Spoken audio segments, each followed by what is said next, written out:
All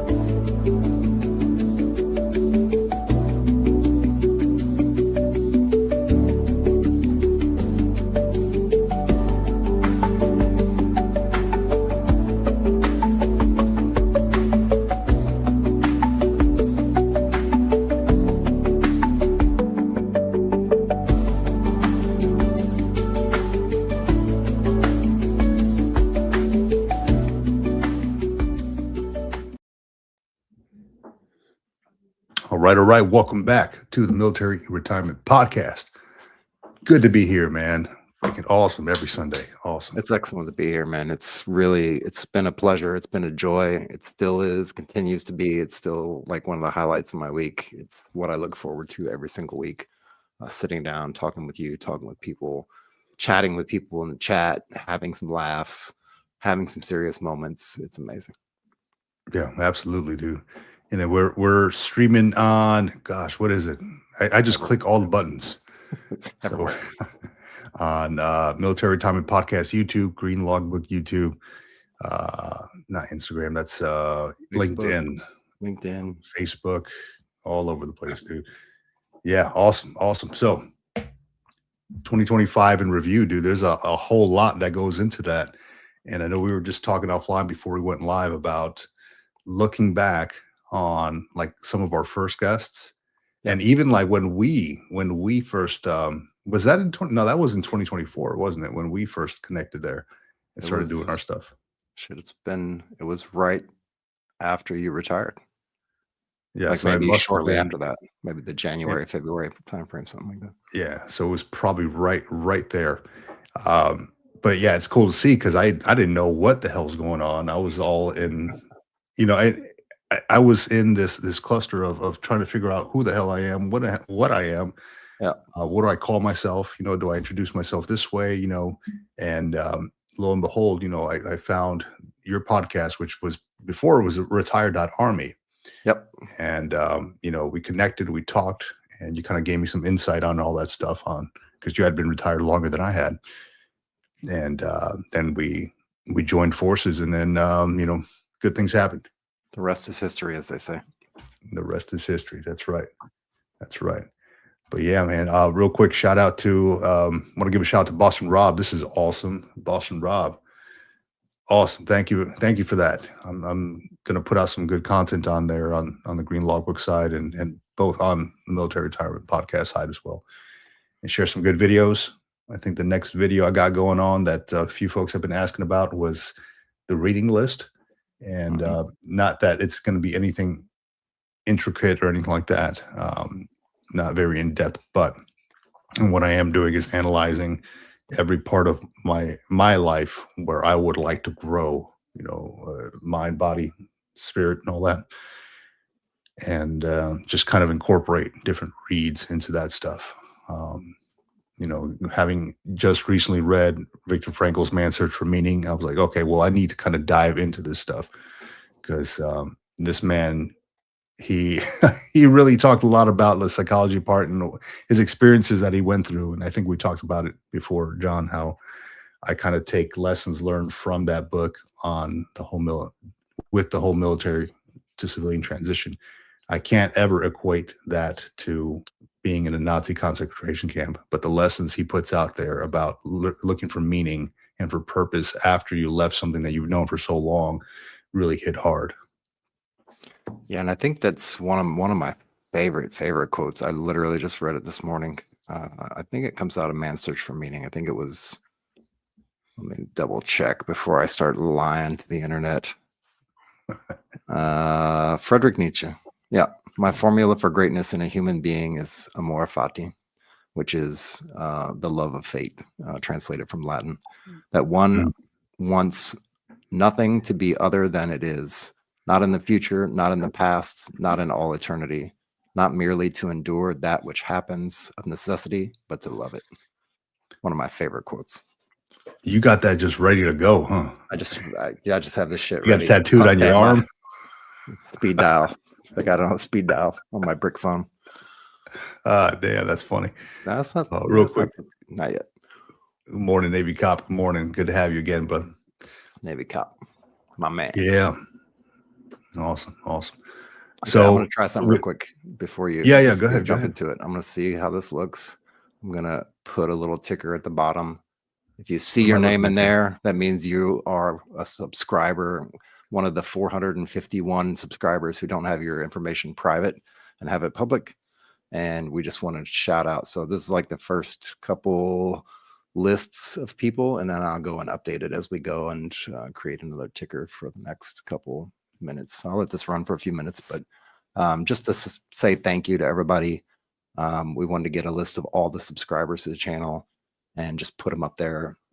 And, you know, I wanted to have like this cool little thing in the background, but it was way too much technology for me to handle today or yesterday or the day before. I actually shut off all the technology yesterday. And as Vic knows, I went offline and incognito for the whole entire day. So, but yeah, you'll see a bunch of names floating by down there. Those are all the folks that have supported us. A lot of them from day one. So we just want to give them a shout out. Dude, did you type every individual name in there? Every single one by hand, letter by letter, with my pecking fingers like this. With those Roman fingers of yours.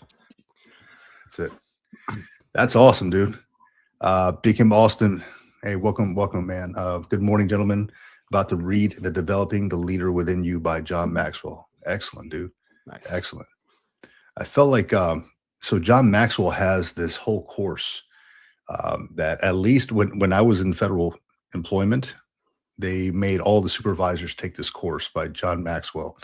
You have to sign these things saying that you will not use the course for anything other than what it's meant for, meaning like just that course, that you won't take any of the material with you or something like that. There's this whole thing, this whole copyright thing you had to sign Safety third.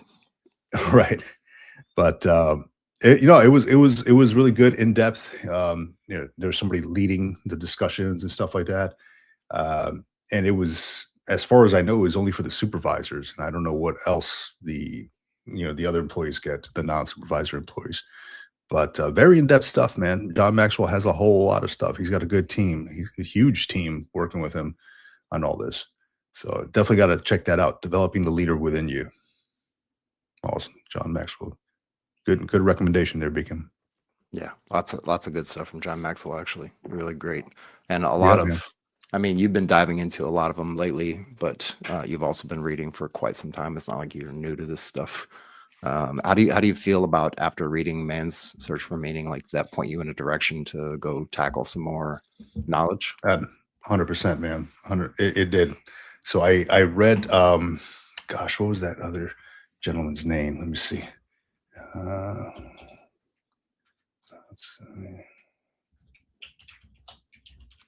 I'll find it here. Mm-hmm. Gosh, it was another book I read earlier this year. I wish I had it on my list. I didn't write it down. It was another. Oh, Happiest Man on Earth. It's called The Happiest Man on Earth. The Beautiful Life of an Auschwitz Survivor, and by Eddie Jaku. So this gentleman just saw like the positive side of everything, right? I mean, like after the fact, right? Not during everything that was happening to him. But I think a lot of what I took away from those two books was having your mental attitude is everything, and that will help you survive, right? And I think that's a big thing I took away from lately reading Man's Search for Meaning here. If he did not have that attitude, that positive mental attitude that everything will work out in the end, and not just give up, not run to the fence, the electric fence, to just end it all. If he did not have that positive mental attitude, he would not have been there to write that book. So essentially what happened was, what kept him going was the fact that when he went through the Nazi concentration camp, over in Auschwitz, I think he was like trained to or dropped off at different ones, but he had this binder full of his life's work. He was going to write a book on his studies, and they took it away. I don't know what they did with that book, with his studies, and that kind of kept him going. Like, I feel like I need to. This is my life's work. I need to do this, and having that purpose, that meaning behind it, really kept him going through the hardships. I mean, there were some. I mean, you can imagine, right? I mean, if you've ever seen documentaries on Nazi concentration camps, you can imagine the hardships that they were going through, the terror, the awful scenes that occurred. And the happiest man on earth, kind of the same thing, but he always had a positive mental attitude that kept him going. He was there for other people. Very awesome, very great firsthand experience book actually, I'll put it up on the screen here. I read this one earlier this year. Share screen. Here we go. Happiest Man on Earth, Beautiful Life of an Auschwitz Survivor. He still has that tattoo on his arm, and definitely recommend it. It's not a long read, very easy. But yeah, that's what I took away from there was attitude is everything. Having a positive mental attitude is everything. They teach you that when, I think the first time I ever heard that was when I was in the Marine Corps, and you lay down, you lay down in the prone, right, to go shoot your rifle, and you hear the folks say, PMA, positive mental attitude, right? If you have your mind full of other things, negative things, constantly going, you're going to miss the shot because you're thinking of everything. You're not concentrating on what really matters at that moment in time. So PMA, man, I really took that away. Just like that will drive your day. That will drive your year. If you walk into something with a negative attitude, man, that will drive it. So really kind of honed in on that, took a lot of notes on that piece. Yeah. I've actually visited a few of the concentration camps in Germany, and just to see it on the ground, to get the visceral kind of feel of it. Like, of course, you're not experiencing or seeing what exactly happened, but just to be in the space, it's like going to a big empty, like an Alcatraz or something like that, like a prison that was open for many, many years. A lot of criminals were in there, a lot of bad things probably happened in there, and just to see the place after the fact and just to catch like the small little details that you can see, and like where they walked to and where they were, loaded and unloaded from the train. Like it's insane to watch some of that stuff and look at it and just take a perspective of it from like, it's almost like walking through an old ancient temple over here, or like an old castle or something like that. Like you don't get the full feel of what it was like to be there, but you get a broader understanding of like what people lived through, what kind of things that they dealt with, and just like step into their shoes just slightly, not fully, of course, but yeah, absolutely, man. And it really is sobering, man. Just I won't share too much of it on Viktor Frankl's Man's Search for Meaning. I would say if you want to know a lot about it, if you want to know more about it, go out and read it. I mean, you can find these things. You can find the PDF for free if you want to. I mean, this book is old. I read it many years ago, and like I kind of skimmed through it many years ago, right? And somebody gave me the book, and I thought I lost it. I found it in my garage, but then I already had the other book in hand, so I'm like, all right, well, might as well just read this one, gift the other one to somebody else. So, because it really is. And if you look at any like top sellers, like go on Amazon's top sellers, that thing has been top selling for I don't know how many years. It's an excellent read, and kind of an introspective look into yourself and to figure out who you really are, what really matters on your way forward. And I felt a calling to read that as I was kind of like kind of in a mess a little bit. I won't say a mess, kind of a confused state, right? Of what I want to do next, where I want to be, where I see myself going. So definitely, if you maybe are looking for your actual meaning for yourself, definitely pick up Viktor Frankl's Man's Search for Meaning. Very good stuff.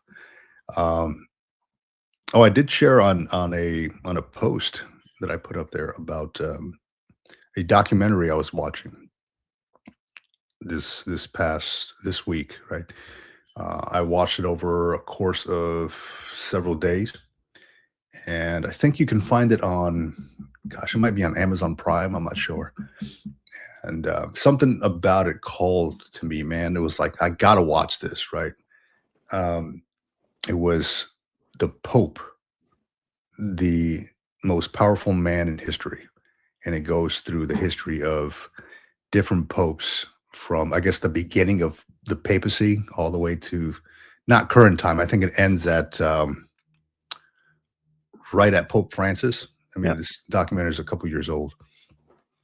So very, very good documentary, man. A lot of stuff that I didn't even know. A lot of corruption, a lot of exchanging money for the papacy, a lot of asking for money for salvation to get out of purgatory. Yeah. So a lot of that. I'm very. Um, I love reading about history and like King Henry and this and that and what he did and um, his wife and all that stuff when he couldn't have a kid and his wife and then how he himself started a church of England because he could not get the blessing from the Pope, right? Because the Pope was kind of between England, France, Spain. He was trying to make everybody happy, so he couldn't conform to whatever King Henry was saying. Yep. So very, very cool documentary. A lot of very eye-opening. If you are interested in the inner workings of like the Catholic Church, and this all started years ago when I went to the Vatican. I actually walked through the Vatican halls and all that, and it was just amazing to be there. And like I grew up Catholic myself, so Okay. I went to Catholic school and stuff like that. So I was very kind of immersed in that culture. I know all about it. I've knelt through the Stations of the Cross, which if you've ever done, will do a number on your knees. But no, the Pope, the most powerful man in history. Awesome documentary if you're at all interested in that stuff. Interesting. Yeah, I haven't even been to the Vatican yet, but I can Dude, bet you live in there's a Italy. story. I know. I've been to Rome a couple of times. I just haven't been to the Vatican. Like I just said, it's on my list of things to do. I also didn't grow up Catholic, so it doesn't really draw me in so much. I see the allure around it, and I see all the it's like a Michael Jackson concert when you when you're there, I guess, or is what I understand is like he's famous like that. And proud to have an American Pope in the papacy there in the Vatican. That's pretty amazing feat for us. We don't often have an American Pope reigning over the Vatican City, but yeah, that's kind of crazy there, an American Pope. So my mom went freaking insane because she was like a devout Catholic. Yeah, and she went insane because my family's from Peru, and this guy, the Pope, holds Peruvian citizenship because he's lived over there for like 40 years or something. right. She calls me. She's like going insane. I mean, I'm watching on TV too, and she's like, as they announce it, FaceTiming, and I'm like, whoa, yeah, okay, I got it. Yeah, cool stuff. Yeah. Huh. Cool. Let me see these comments here real quick. Charlton Zimmerman. I grew up in 1960s grade school, did duck and cover drills every Saturday. The local air raid. Holy crap. Colorado siren sound. So was brought up. I'm expecting World War III. That had to be a crazy time to like go through those drills just to prepare yourself. Wow. I live next to an airport, right, or close to it. And I see it's like a smaller airport. So I see these little, I don't know what you'd call them. I'm not a plane guy, right? But they're folks that fly these kind of like World War II type planes, right? They're like small engine type planes. Yeah. And I look up sometimes and I imagine like what that would have been like just to see hundreds of these flying overhead. Because I've seen a couple of them flying together, right? Like 4 of them flying together, not so close, but you hear them. Yeah. And they sound like what you would hear like on a Pearl Harbor documentary or something, like the old kind of Mustangs droning engine sound. Yeah. So it's I can only imagine like what that would have felt like kind of like the rumble, the droning sound, maybe bombs being dropped. That's insane, man. Yeah. Insane. On the topic of documentaries, I've been recently, I mean, I love documentaries either way. And if I can choose one documentary versus a TV show or series, I would rather do the documentary or docuseries personally. Yeah. But I have also watched a really interesting TV show series recently as well. But documentaries first. Just some inspiring stuff, some really, really inspiring stuff. And I know it pretty much touches all generations, all genres.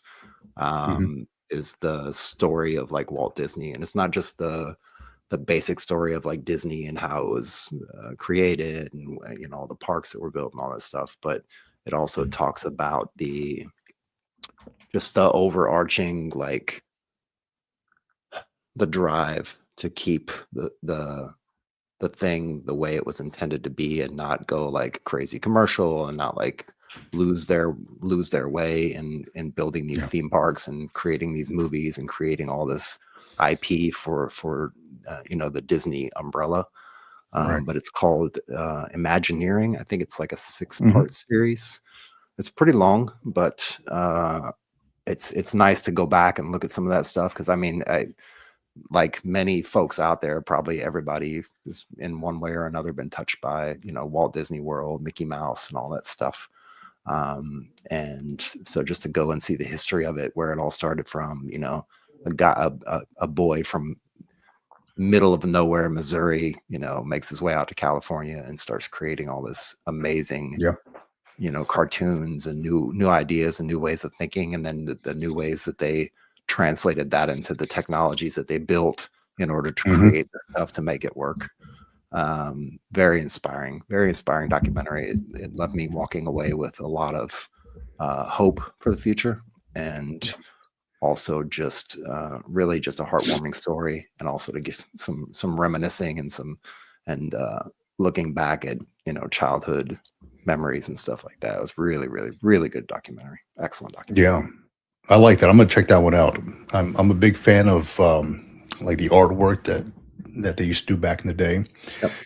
If you ever watched like how they ever made these like Mickey Mouse maybe walk, it just to have them just like I don't know, a 5-second scene takes like 30 different pages of constantly flipping to make him walk. If you ever did one of those little like notepad type of flip cartoons, that's what it's like. And I've seen those like in action. Kind of like I've seen the videos of how they used to make that stuff. Not necessarily like just Disney, but other things too. And just the immense amount of work that it takes. And so I love that for the art aspect. I've not seen Imagineering before. I will say that this last time when we went to Disney, I stopped by and I got a little art piece done by one of the Disney artists out there, because I wanted something official, like they stamp it and all that stuff. The guy signs it, you know, he's an official, you know, Disney artist or whatever. So I got Maui from Moana. Nice. Of all the things, I could have got Bambi, right? But I decided to go with Maui for some reason. Bambi's not bad. And Moana's a great film too. Really it is, man. It is. So real quick, go into the comments here real quick. Navy Cop says, my dad's original background was in English literature and English history. So I have some books in that genre from his library. Made a tour in England, a lot more interesting. Doesn't it make it so much more interesting when you read about it prior to, like when you do some research, instead of just going and just figuring things out on the spot? I think like it builds up the excitement, I think, a little bit too. It says Vatican City is amazing. Showed up some major day, no idea what, and the Pope came out on the balcony. Awesome. Nice. And then went to get lunch as all the restaurants were empty. Yeah, because everybody's at St. Petersburg Square. It is, man. It is cool in there, man. Go to like Raphael's room and stuff. The biggest thing that I loved about that, I'm big history buff, right? As there were so many people in this Raphael's room. So there's a big painting on the wall, right? That Raphael drew. And funny enough, if you can find it, there's a dude that looks exactly like Sylvester Stallone in that painting. It's freaking hilarious. People are pointing it out to me. Some old dude's like, look, there's Sylvester. And I'm like, there's Rocky. And It was hilarious. I'm like, what? I had no idea. I was just like I was admiring this huge piece of artwork, and this dude points out Sylvester Stallone. I'm like, you killed it for me, dude. You killed it. Anyway, I'm standing there kind of like in line to kind of go around the room, and I'm leaning against the fireplace, not really leaning because they had the ropes and all that, but just kind of like my back's to the fireplace. Immense fireplace, like the size of my back wall here. And I turn around, there's carvings in there. And they say Garcia 14 whatever 90 or some old year, like 1513 or something like that, just carved into there, like old school graffiti, right? From like the 1500s and the 1600s. I'm like, whoa, and I'm touching the wall and stuff. I'm like, this is amazing. I'm a fool for this, but I'm like, yeah, this is, I get all giddy when I think about somebody was standing here in this place in 1500, right where I am here. And when was it? It was like 2018 or something when I went in 2018. And that to me was incredible, dude, just to be standing in the same spot somebody else was. It's insane, right? It's dude, it kind of blows my mind. It blows my mind. Let me see here. What Navy cop's on his game here? Was on carry at the end of the deployment while floating back to San Diego. The Air Wing does their own air show, drops a few bombs, Air Wing flyovers, etc. Very cool. Sounds like fraud, waste, and abuse to me. Awesome. Yeah, we want to. Hey, good morning, Boston Rob. I see you. Good afternoon, Georgia Joe. I see you out there. Good to have you all with us. So today is just about the recap of all the good times that we've had in 2025. Maybe things we've read, movies we've seen, folks who we have talked to, guests, and comments that we've had. If you have had any, good times in 2025, maybe it doesn't have to be with this podcast. It could be with anything, right? Maybe you had a kid, maybe, I don't know, name something. Share it in the comments. We're going to celebrate you in 2025. Yeah. And if you're watching along, at the bottom of the screen, you'll see a little ticker tape going by. It's not stock picks or anything like that, stock prices. It is actually the subscribers to the channel, at least the ones that have public profiles on YouTube. Just want to kind of scroll those across. I'll update them every few minutes or so. I'm slowly putting the list back together as well, because I'm hand jamming this stuff all in the computer, but unfortunately AI failed me this time. Don't know why. No. Hell no. So, see, we can't rely on AI all the time. No. So I was watching this it was I call it a documentary. It was just a YouTube channel. Can't recall which one. And I'm a big fan of Neil deGrasse Tyson as well. Love him. And he talks a lot about, he's an astrophysicist. He talks a lot about, the stars, planets, and all that. And I enjoy watching him speak for the sole fact that this dude his mind is 10 levels above mine when it comes to all that stuff. So it's amazing to watch something. And if you're the smartest one in the room, you're in the wrong room. And that dude is 10 levels above me. So I'm always willing to learn. But I was watching this documentary on space, and I've always wondered about that, right? I've always wondered, like, hey, like me here thinking that I'd be an astronaut someday, like, man, I could never go in space. I think about it the same as I think about the ocean. It's such a vast thing that I can't wrap my mind around. I cannot begin to comprehend how vast it is. And just watching this documentary, it was maybe like a 30-minute thing on YouTube, and it both was very interesting, and it kind of made me, it gave me like a ton of anxiety to think about me floating in space, which would never happen, right? I don't think I'd ever find myself in space on the space station, potentially floating out into the abyss. But this thing was, it's incredible, dude. It goes from like, here's the distance we are from Earth to, and names off different planets. And he's like, from Earth to Neptune would take you, I don't know, like 150 years or something like that on a jet going 500 miles an hour. And to the sun, it would take you 70,000, or no, it was like to the end of our system, it would take you 70,000 years. Yeah. Like you can't even comprehend that, like 70,000 years. And then after that, it zooms out and it continues zooming out and it continues zooming out. And I'm like, we don't exist. Like there's so much there. Yeah. You will never find the end of this blackness. Right. It was very interesting. If you've ever been into that stuff, definitely look into that because the the real speck, how small we are, is so interesting to me, and how when you look at the grand scheme of things, like all the maybe the bad stuff that you maybe did yesterday, not bad, but maybe you forgot to do something. Oh, I forgot to whatever take my vitamin D or whatever.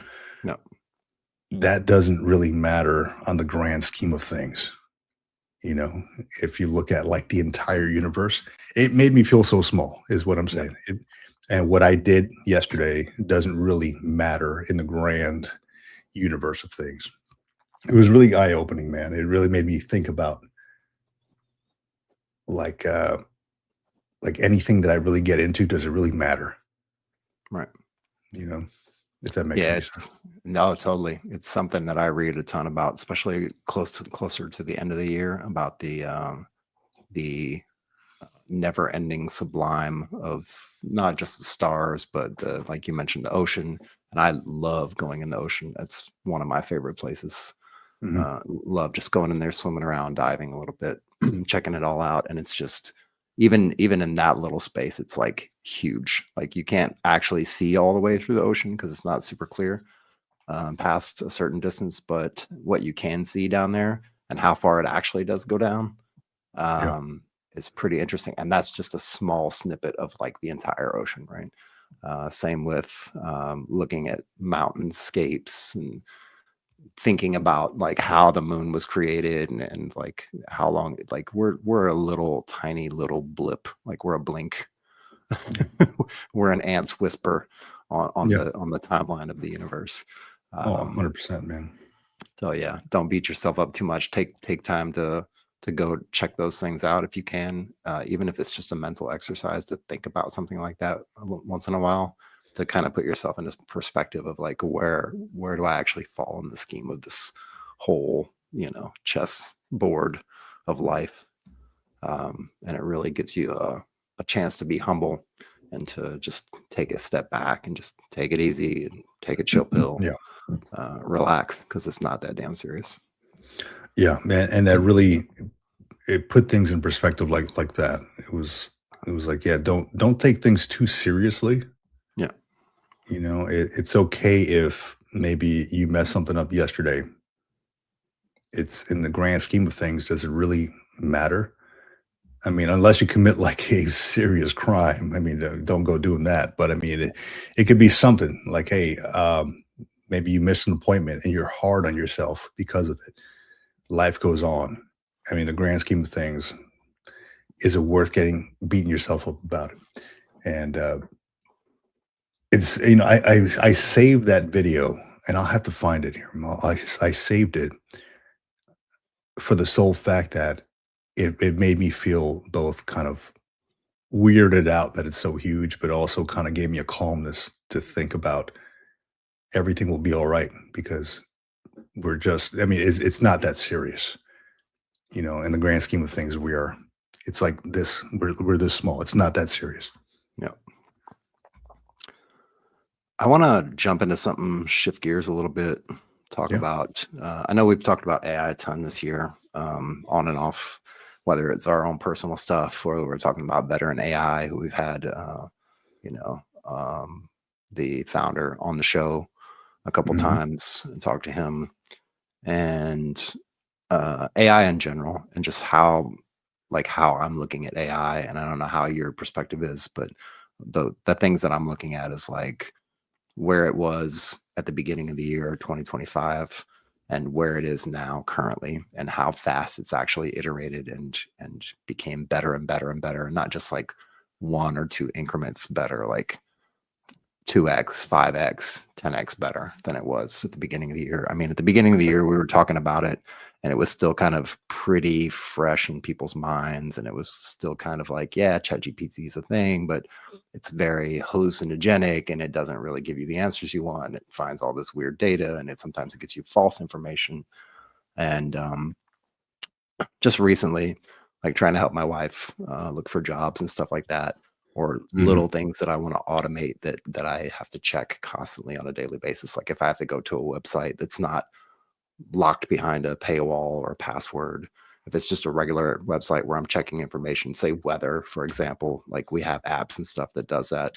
And that's basically what it is. You set up an agent, is what they call them now. You set up an agent to basically scrape the web, look for stuff. So I was talking to my wife the other day, and I was doing this thing, and mainly is because of our channel, right? I was trying to figure out a way to better automate the systems, because it's literally, if you don't know already, there's no producers in the back, there's no like camera team, there's no people here doing our editing, there's nobody doing the thumbnails, and like Vic does a lot of the graphics and stuff for the show, and a lot of the copywriting and stuff like that.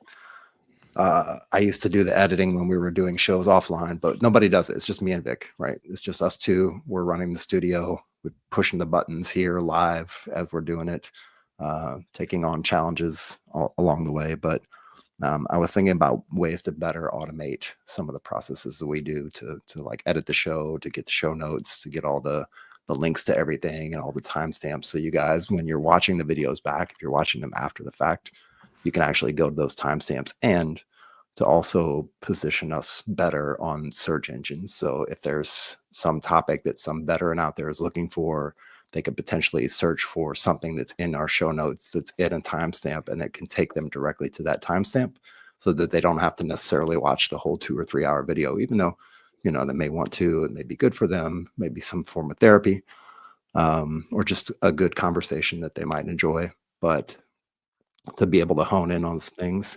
And so I set up an agent to basically look at the channel, check for any new videos. If there's a new video, it'll pull the video down. It'll do a complete scrub of the video, give me a description. It'll give me timestamps. It'll give me all the links. And it'll also write a separate kind of like template blog post that I can use as a guideline. And it does that automatically. And I have it set up to check every single morning at 8 a.m. So basically it checks it, and then it'll send me a message on my phone straight from the Gemini app is what I'm using. And works pretty damn good so far. So I was talking to my wife, and I was like, hey, you know, if you want to automate this process of looking for jobs, because at least on the Navy side for local nationals, you got to look at like 2 or 3 or 4 different sites, right? There's one for Navy specific, like appropriated funds, and there's one for this, and then there's one for the next, and there's one for the Navy Lodge, and it's all over the place. So I just went in there and I said, look, search these sites, search for this criteria. If it falls within this criteria and the position's open and they're accepting applications, give me the what is it called? The notification kind of link of like the job position listing number, and then give me the date, and then tell me when it expires, and give me the link to, if I have to email it somewhere, give me the link for that.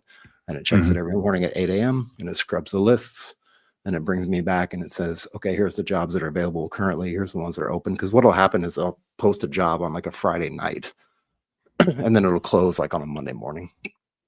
Some cases, not all the time. And to me, that's just bullshit. Like, I'll just say it, it's just bullshit. They got somebody in mind, maybe. Yeah. So thinking about like AI at the beginning of the year versus right now, like at the beginning of the year, it was a great idea to try to do something like this. And now we've gotten to the point where it's able to touch live data on the internet. It's able to scan live information on the internet, and you can tell it exactly what you want it to do. So it doesn't go crazy and lose its mind and start giving you all kinds of bullshit references. But what it'll do is allow you to basically get specific information that you might otherwise have to check on a daily or weekly or monthly basis on a public facing website.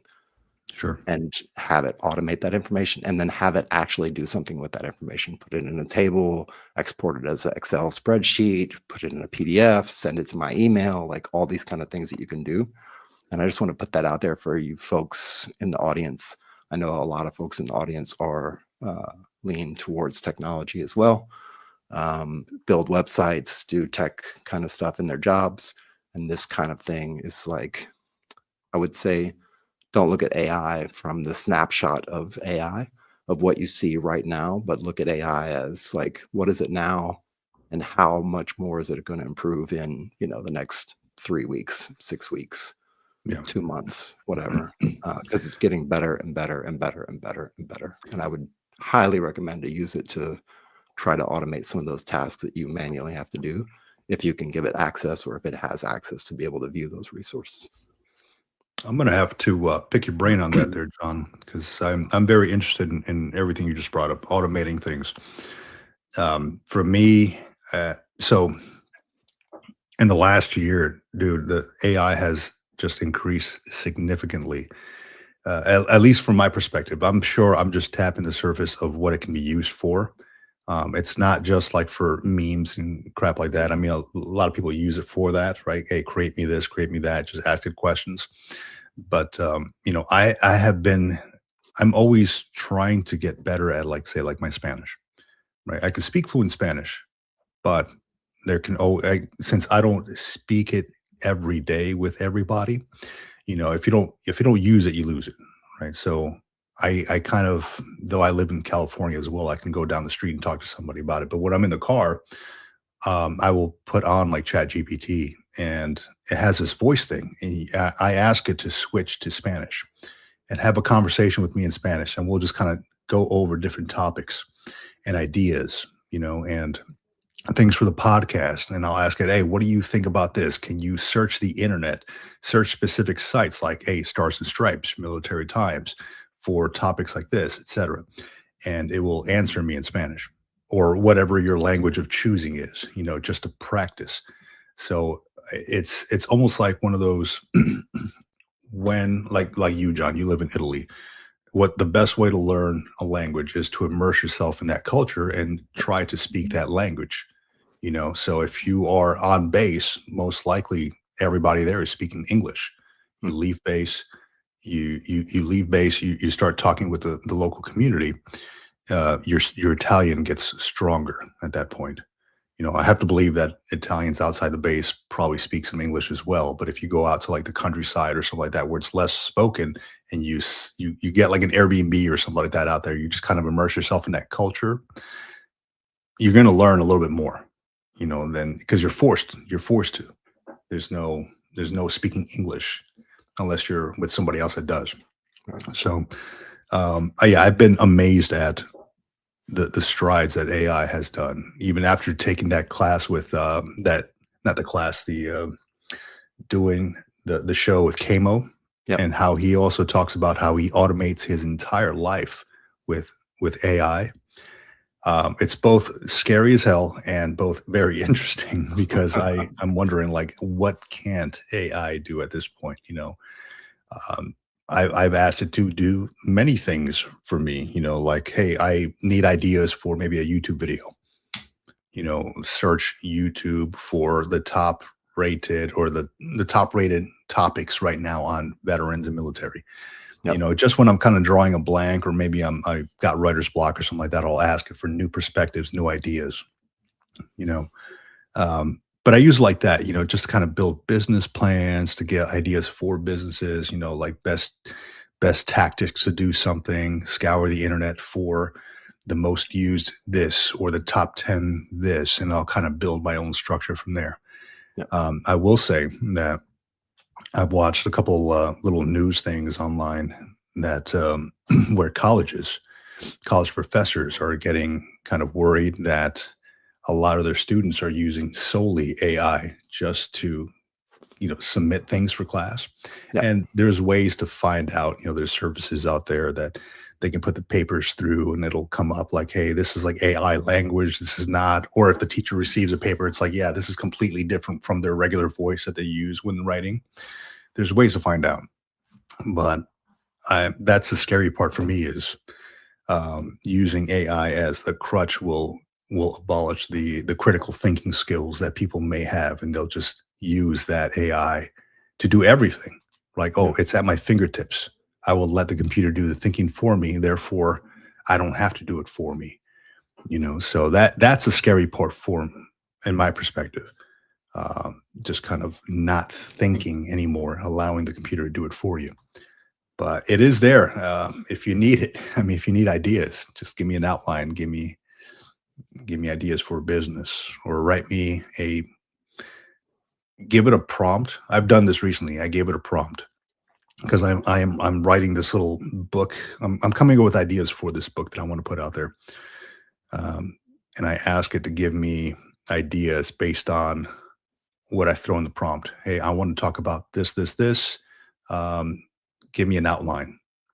And not that I necessarily use that specific outline, but it gives me an idea to kind of move things around and brainstorm and do the whole thing that they used to teach you with the bubbles and the lines. Okay, this means that, and I want to do that. It can be used for good, a lot of good. But I'm afraid, and I tell my kids this all the time. It's okay to use AI, but use a brain while you use it. Don't rely on it completely. Yeah. I mean, if you think about like the internet of pre chat GPT, right? Where you've got a ton of search engines out there. Well, a handful of search engines out there. Biggest one being probably Google. Right now, currently the second biggest, or at least right now, currently as of a few months ago, I'll say that the second biggest search engine is YouTube, right? People go to YouTube to find things. They want to see visuals. They want to see explanations, explainers, unboxings, how the thing works for a lot of reasons. And also one of the main reasons why this podcast is video first and video forward, and people just don't. A lot of people that I talk to in the radio side of the house just don't get it. Like they just don't get it. But okay, whatever. But yeah, saying that, like, if you look at search engines and if you look at internet pre-chat GPT and pre-AI boom, even then, right? I don't think, because I still meet people today who don't know how to search on Google.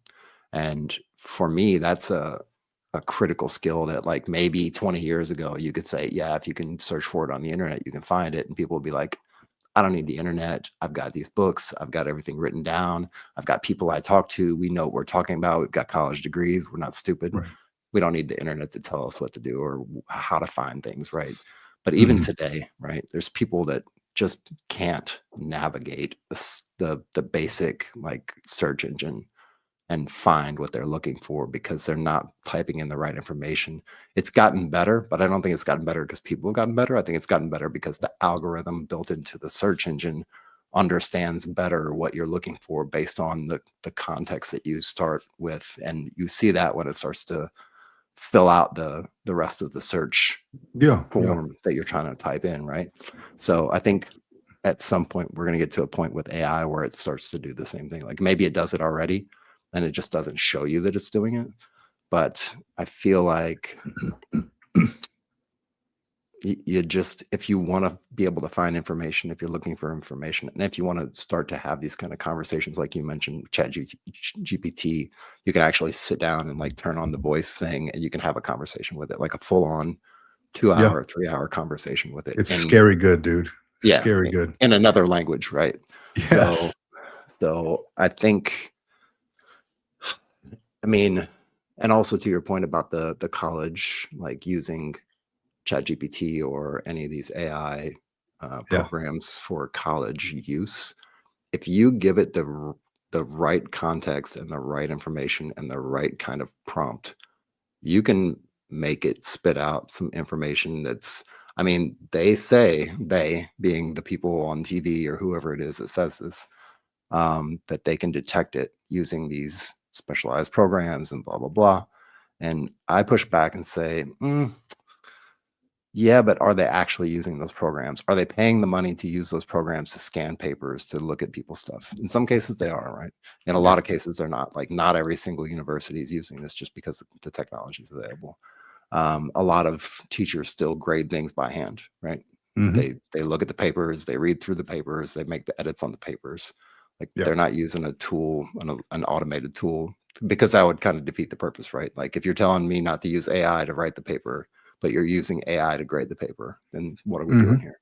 It's kind of a standstill to me. You know what I'm saying? No, I know. Yeah, I know what you mean.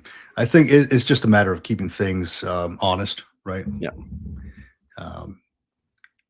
They now on the other side, there's a lot of like these college courses who they interview specifically this one gentleman, this professor, um, who talked about using AI. He encourages the use of it Yep. because that is the future. He's like, you use it as much as possible, but he's going to judge you. He's going to grade you on your prompts too. Like, what are you Right. asking it to do? Do you know how to ask it? So there's two kind of schools of thinking there. Like, yeah, it's terrible, it's bad. Stay antiquated, and fall within these means, or within these walls, or uh, are you going to be part of the wave of the future and learn how to use this effectively? So it's kind of interesting, man. And when I still have yet to figure out how that Google prompt, when you start like you mentioned it, when you start typing in Google search and it comes up like it finishes your sentence for you and it has like different ones. I- Is that based off of your history? Like, or is that just the most? Okay, because I put in how to, and it brought up milk a goat, and I'm like, Right. whoa, hold on, I've never. How is that? I'm Yeah. thinking, is that part of my history? No, it can't be. Yeah, it's trying to look at the basic, like the first couple words that you put in, and then it's trying to see like based on The the most used. actual like global searched stuff, based on the Mhm. engine optimization, SEO, basically, and what I was talking about as far as our show notes and the description and the time chapters and all that stuff. Like Yeah.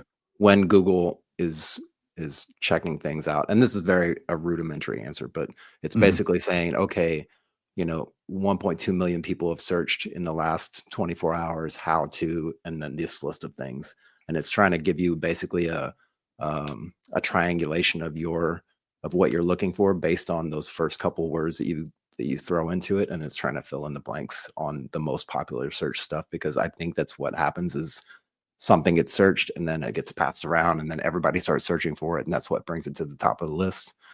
And it's trying to keep promoting that top of the list, that top 5, top 10 Yeah. list as much as possible. Yeah, I think Navy Cop got it right on there too. Training topics to autofill the prompt. I think that's how they find us, right? They're like they find two old guys talking about things, and then up comes us. I Military know, right? Retirement Podcast. Here we are, two old Canny how dudes that talking works. about all the things, right? So, yeah, AI, man, that's you. You got to learn it. You got to learn it, man. You got to conform. If you plan on advancing in life, I think from now on, that's going to be a part of it. Um, a big part of it too. Like when I go on LinkedIn, dude, more than half of the posts that I see on there, I can clearly see that they are like just chat GPT responses. I don't know if anybody else has picked up on that, but I mean, I know what chat GPT spits out. I know what Gemini spits out. I'm like, I can see it when it has like the long dash. People just don't delete the long dash. That's a clear giveaway. I don't even know what you call that dash, but it's all over chat GPT. And it's become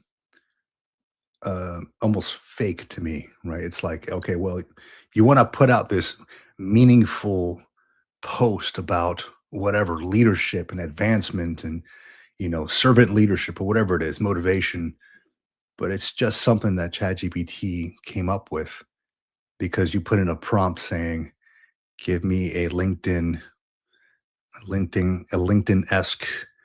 response or post on motivation that will gain clicks or whatever," and then you copy and paste that, slap it on LinkedIn and or wherever, Facebook, because I've seen it on Facebook too. Yeah.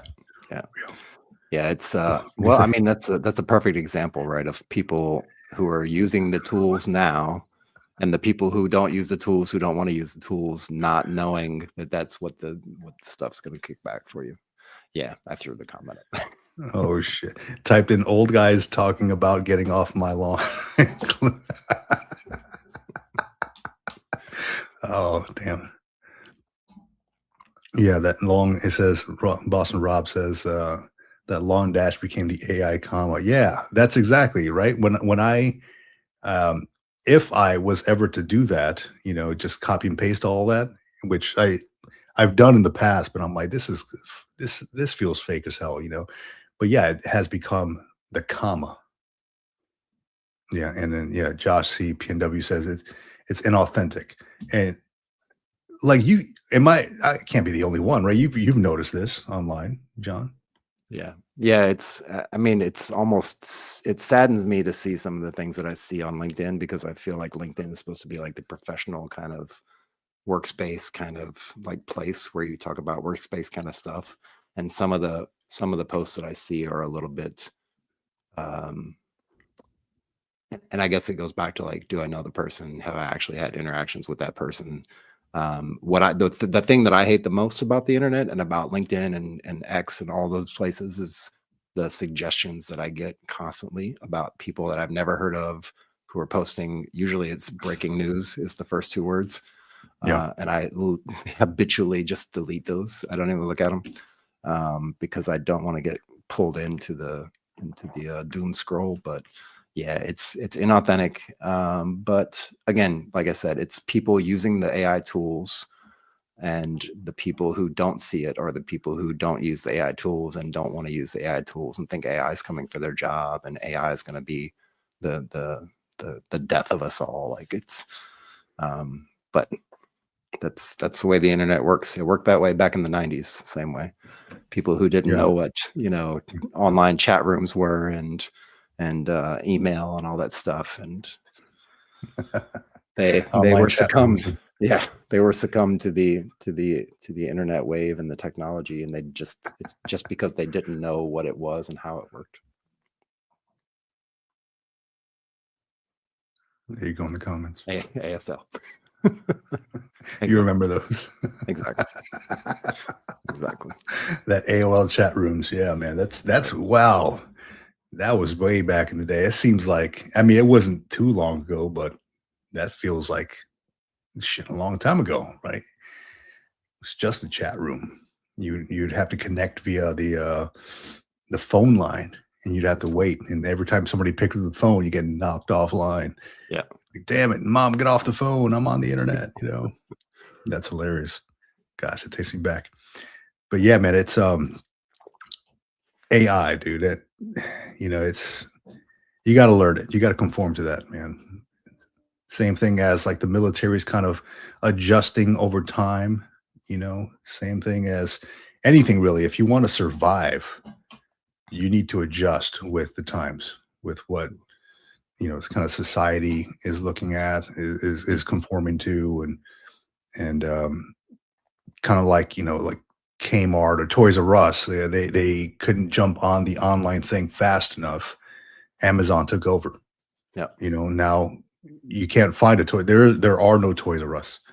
I think one of the last ones I ever went to was it was closed down, and the Jeffrey the giraffe was kind of like it was coming off the side of the building, because it was just like nobody took care of that building. It was in Virginia.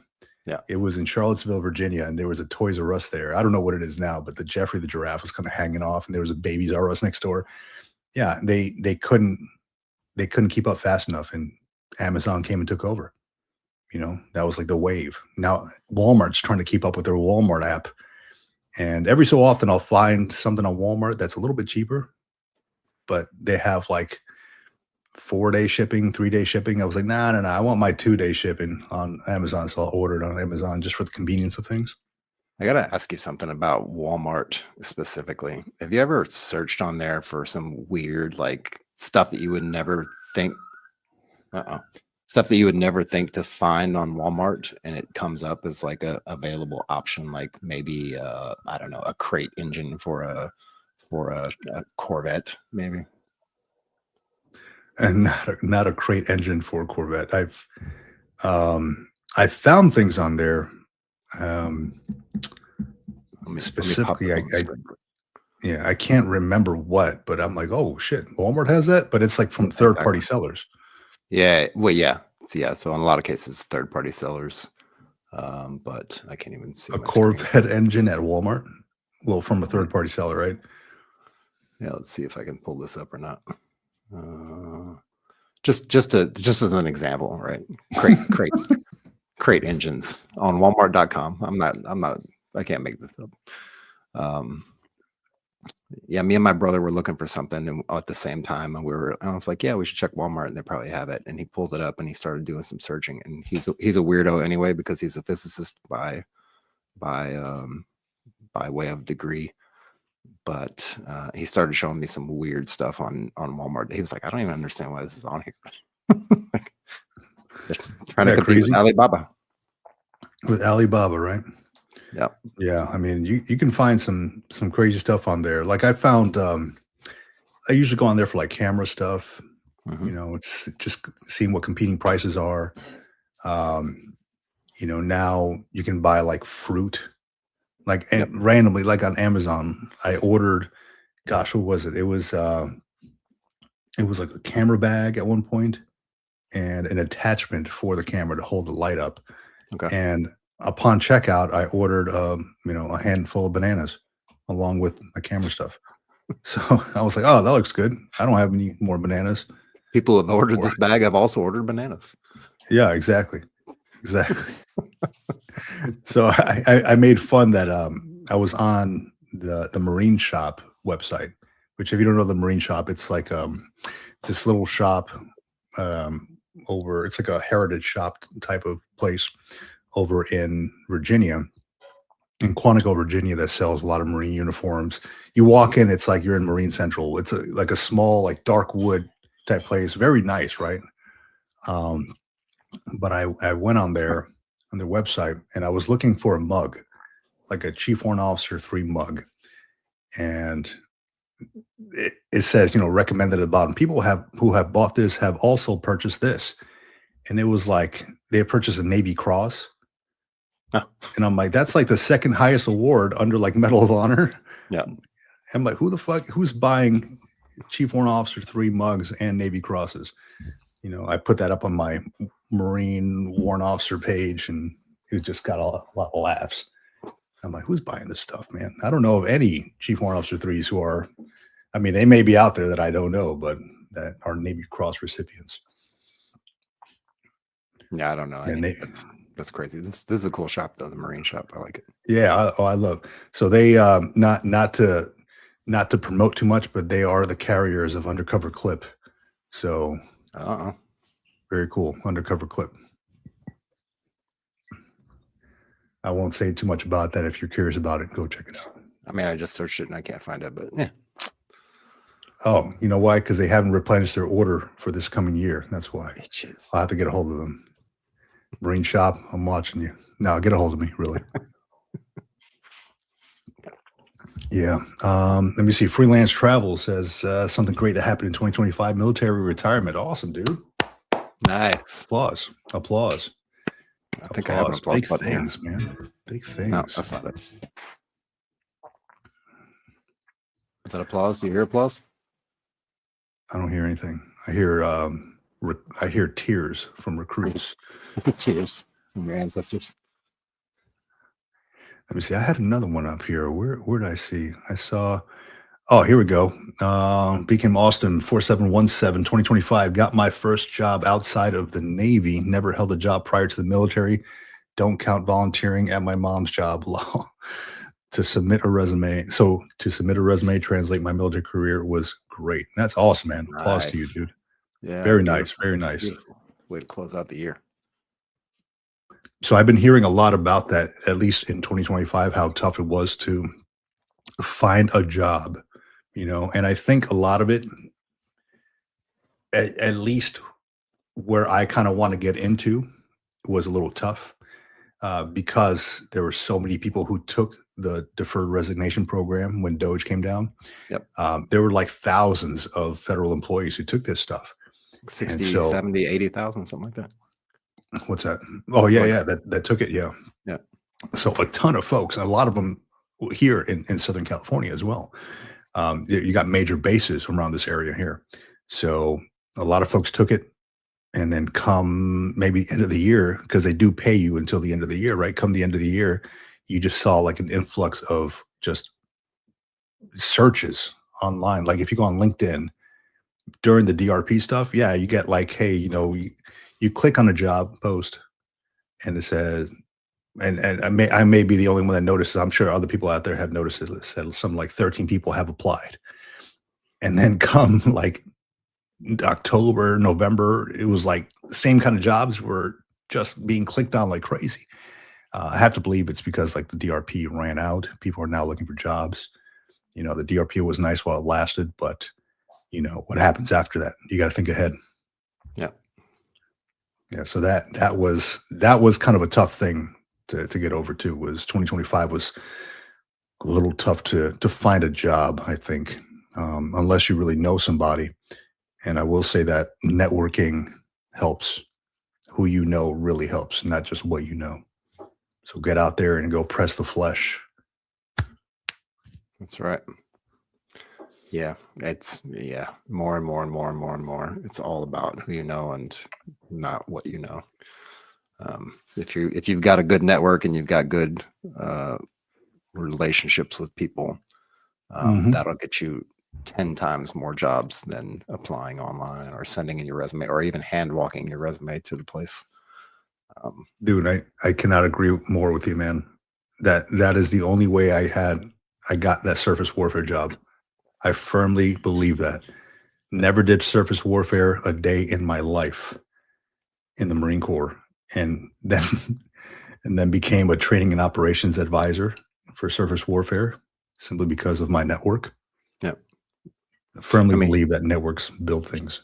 Yeah. And it's not 100%, right? The job that I have was not through my network, not even in the faintest sense of the word, because what I'm doing now has nothing to do with anything I've done in the past, at least directly, maybe indirectly. But so there's still room to get applications, but that was after putting in hundreds and hundreds and hundreds of applications and doing tons of interviews and tons of callbacks and tons of no's.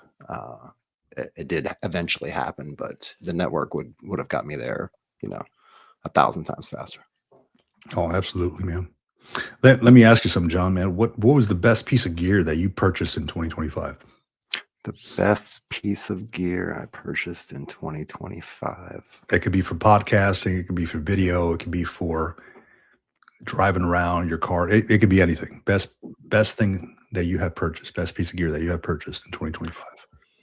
Yeah, I'd have to say the phone case thing. I know we talked EDC last time, and if you didn't see that, you can go look through the library and go check out. Just search on YouTube EDC Military Retirement Podcast, and you can find out what we talked about, like our top 10, top 15. I think it was all-time purchases of EDC stuff for 2025. But I will have to say, right now, currently, the best thing that I've bought so far is the phone case, just because not only does it work really, really great, and it's actually designed for motorcycles and scooters and stuff like that, which is what I primarily ride nowadays. But in the car, I was having such a hard time keeping my phone mounted on the windscreen and trying to keep it from falling down and potentially breaking if it fell down too hard. But this quad lock case, and I wish they were a sponsor of the show. I'm actually going to continue reaching out to them because I would love to have them as a sponsor.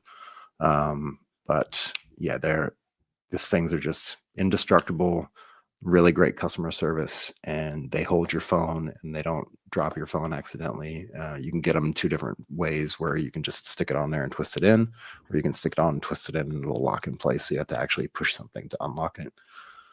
And that's what I use on the bike and on the scooter. So best thing ever.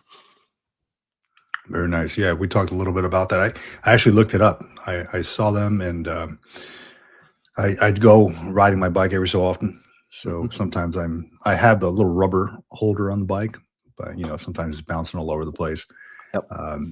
And I want to take it off sometimes to do something while I'm riding and change something, whatever. It doesn't work out well. It's just something that I bought off Amazon or off Walmart, right, when I was out there. Yep. But very cool, man. I might have to look into that because, I mean, it goes on your car.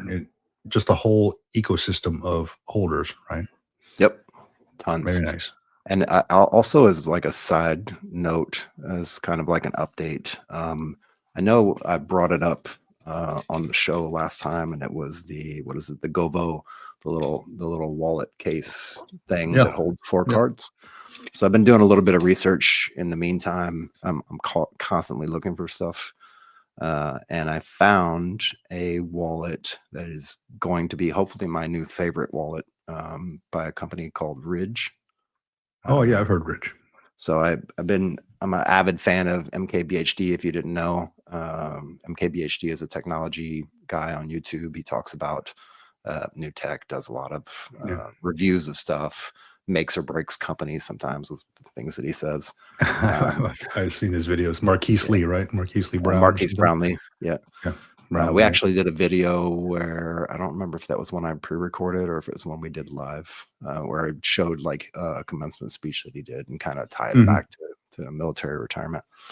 But yeah, he's actually sponsored through Ridge, and I went and checked out the company website and looked at some of their stuff, and I've been looking at them and went ahead and pulled the trigger. And so hopefully I'll get a new wallet. The wallets that they have are essentially really close to this, but they hold up to 12 cards, and they have a separate card that you can buy, which I can't unfortunately get here because they won't ship it here, which is like an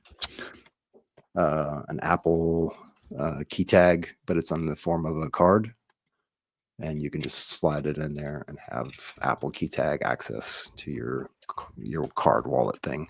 And they also make a MagSafe adapter for the back of it.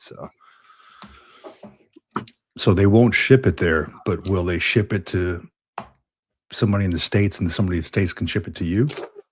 Potentially. Yeah, potentially. But it was just the RFID card, the little Apple tracker card and thing. So the rest of the stuff, they'll ship the keychain thing, the wallet. Yeah. I think I ordered like the little clip thing that comes extra that you can put on there, so you can put like a carabiner on it. So yeah, looking forward to that. That might be my new wallet of 2026. And I'm always trying to keep my wallet very minimalist, and that kind of does the trick for me. Stuff like that. Yeah. Well, I'll share here my wallet that I just got. It was a wallet I got for Christmas. It's one that I've been kind of looking at because I'm a big fan of like little journals and stuff like that. So my wife got me one of these. It's got a little inscription on there, little leather thing. Okay. And I keep all my stuff on here. Wow, it's like a passport booklet almost. Yeah, like that, right? And it fits right in my back pocket. I don't carry around too much cash, but it has all my cards and stuff in there. I only carry 2 or 3 cards, and then if I ever need to take notes, I got it. So good piece of gear. Nice. I don't know how many of these I got, but this has quickly become my go-to. Quickly become my go-to. Daily driver. Yeah, why not, dude? I mean, if it fits right. I mean, I carry everything I need in there. And I went to go pay for something, and instead of usually I do like the tap to pay. Yeah. And didn't even think about it. And I took this out of my back pocket, and the cashier guy was like, "Man, that's cool, dude. You don't see people carrying stuff like that too often." Yeah. And I'm like, "Yeah, it's weird. I like to write, man. Yeah. Am I? What do you call me? A weirdo, man? Just weird beard. What you saying, dude? Fuck you saying, dude? No." Oh man, but yeah, I'm a fan of just writing stuff down, dude. I had the notes app on the phone, but I've been kind of putting this. There's times where I just leave the phone in the car sometimes, and go out to the store or whatever. But trying to live more analog, trying to keep too much distractions out of my life. Yeah, there you go. Freelance travels, note taking gear always. No doubt. 100%, dude. Yeah. And speaking of dropping the phone off, I think we mentioned it at the very beginning of the video here today on the live stream. But yesterday, Vic was trying to contact me. I think I got like 110 notifications from the Veterans Coffee Club as well. through when I finally picked up my phone. My wife Not was for like, me. "What the hell is that?" She's like, "What is this Teams meeting? Is this a Teams meeting you're supposed to be in?" I was like, I don't know. That was like hours after. Uh, but yeah, I literally put my phone down and put it away. We took a break yesterday because we were doing a lot of family stuff yesterday. We had or not yesterday, the day before yesterday. We had like a family dinner to go to and stuff like that. So I've been trying to like take time in between and just be able to sit down and kind of reconnect. And I think that's a topic that I would like to touch on if we can, but I just want to preface that by saying like it's okay to put the phone down and walk away from it. Like even if something bad happens, like if you think back to, if you're old enough to think back to the days where we didn't have cell phones, like worst case scenario, you've got the home phone if somebody needs to get a hold of you, or you can set your phone up to allow certain people through after a certain amount of rings or whatever. Like you don't have to shut the world completely off, but it's nice to be able to do that and not to think about it. And then in the meantime, like, we sat down and talked, we had lunch, we had dinner together, we watched some shows, we did a little walking around the city, things like that. I actually got to sit and like disconnect for 4 or 5 or 6 hours and dig through a box of like random Lego pieces to find the pieces to put together to put this set back together that was buried in the thousands of pieces in this box, piece by piece by piece. So things like that, and then being able to work on like work that I need to work on without checking email, checking notifications, checking anything is really nice to disconnect for a few hours, for a day, if you can live without it.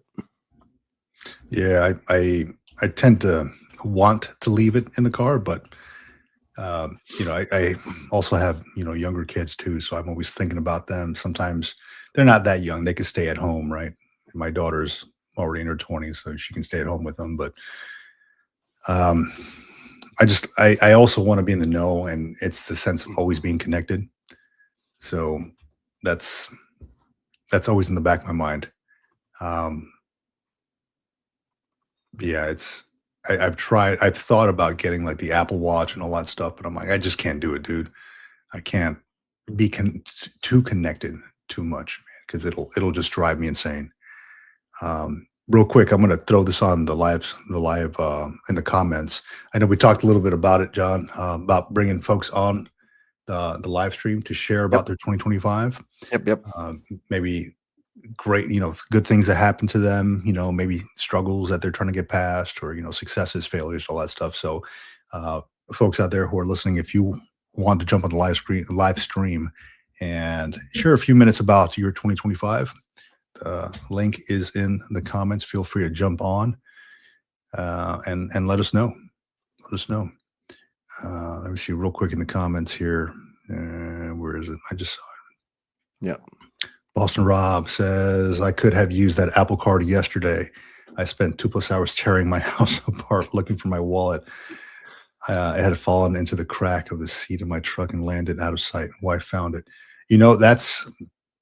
Where's my other wallet, man? That's I loved this. I still do. I'm still going to use this wallet. So I got this one for last Christmas, or it might have been my birthday. I can't recall, but it has a little Apple tag on here. Yep. I'm a freaking knucklehead when it comes to like misplacing shit, because normally I put it on my nightstand or in the office here, like on the desk, like somewhere easily accessible where I am. And I don't know. I couldn't find it. I didn't know where I left it. And sure enough, when I went to the gym, I put it in my glove compartment and it was in there. So I'm over here. The good thing about this, it has the Find My Device. Yep. So, I mean, that's exactly what it's for, right? And it has a little thing where it'll beep, which is cool. Yep. So as I'm getting closer, I had my window down. It was a nice day outside. I had my window down outside in the driveway, and I heard like the little beep.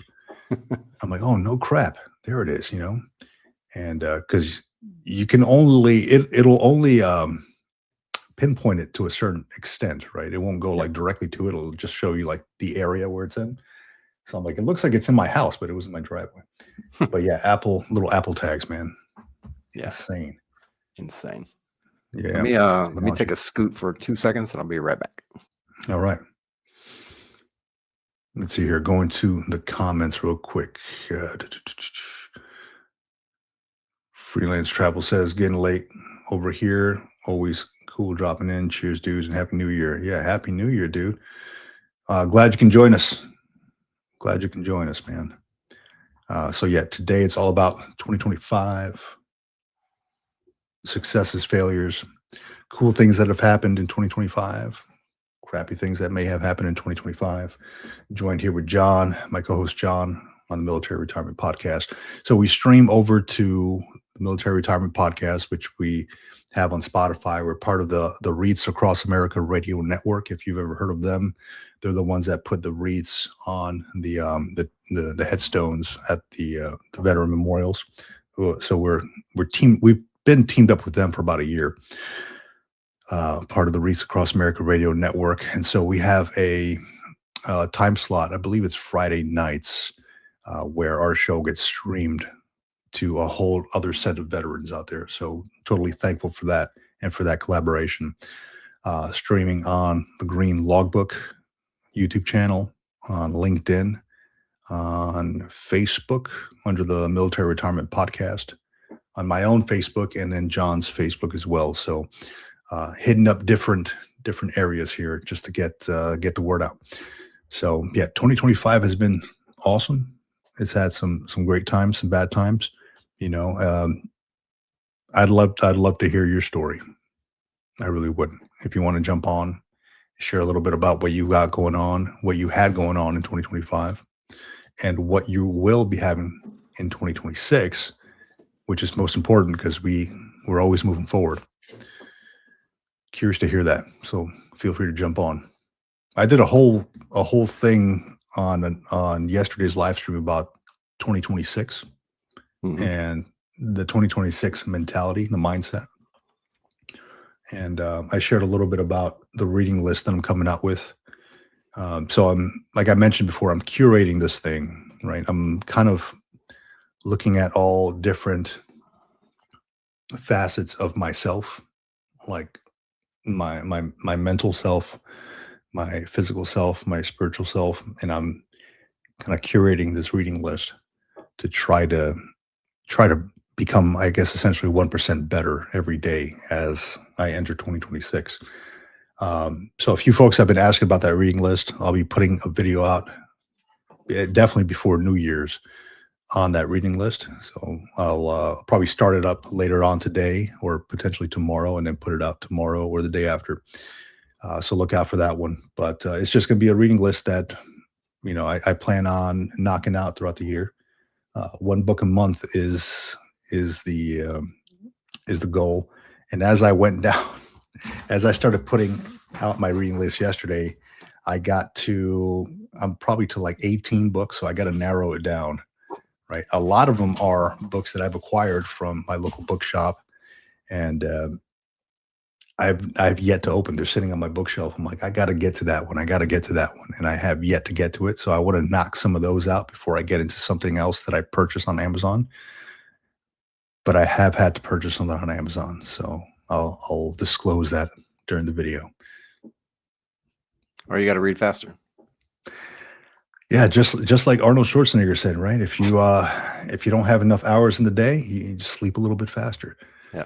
You know, so I just got to, I'm a terribly slow reader, dude. And my issue is, I get a lot of it going at night before I go to sleep, because I do have like my journal next to me, and I'll write something like that. I'm just kind of like face down on the bed, like laying on pillows and stuff, writing stuff. And, I'm kind of tired by that time. So I'll knock out like 4 or 5 pages, and I'm like falling asleep. And there's many times where I'm like, I wake up and my forehead's on the page. I'm like, oh shit, you know.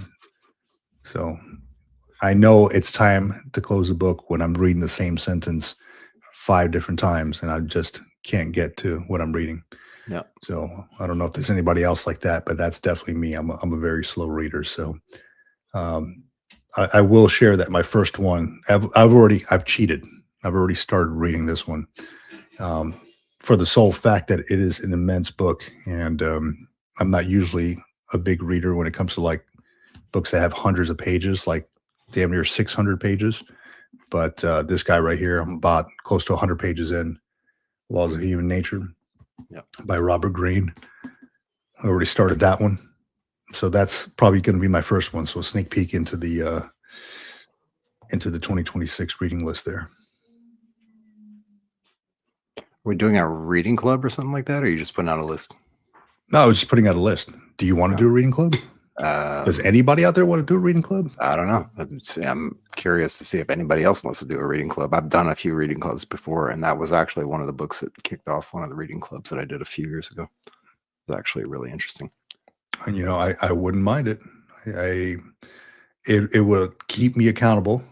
I think it would keep a lot of us accountable to knock out these books. So if there is something, I guess if we'll put it out in the comments, if there's something that you want to get into and read together, and maybe Navy Cop, man, you can be the go-to source for this on your website, dude. Like, hey, Reading Club 2026, dude, a buddy check project.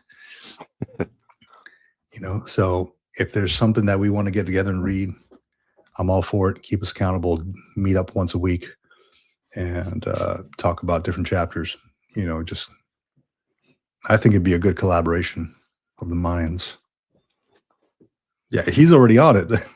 Done. I'm getting set up on the site to have a reading club, at least the book of the month. Hell yeah, dude. Nice.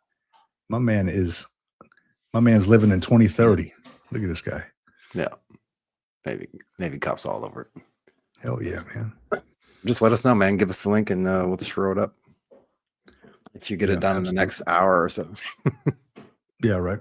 And it was buddycheckproject.com, right? Buddycheckproject.com, I believe.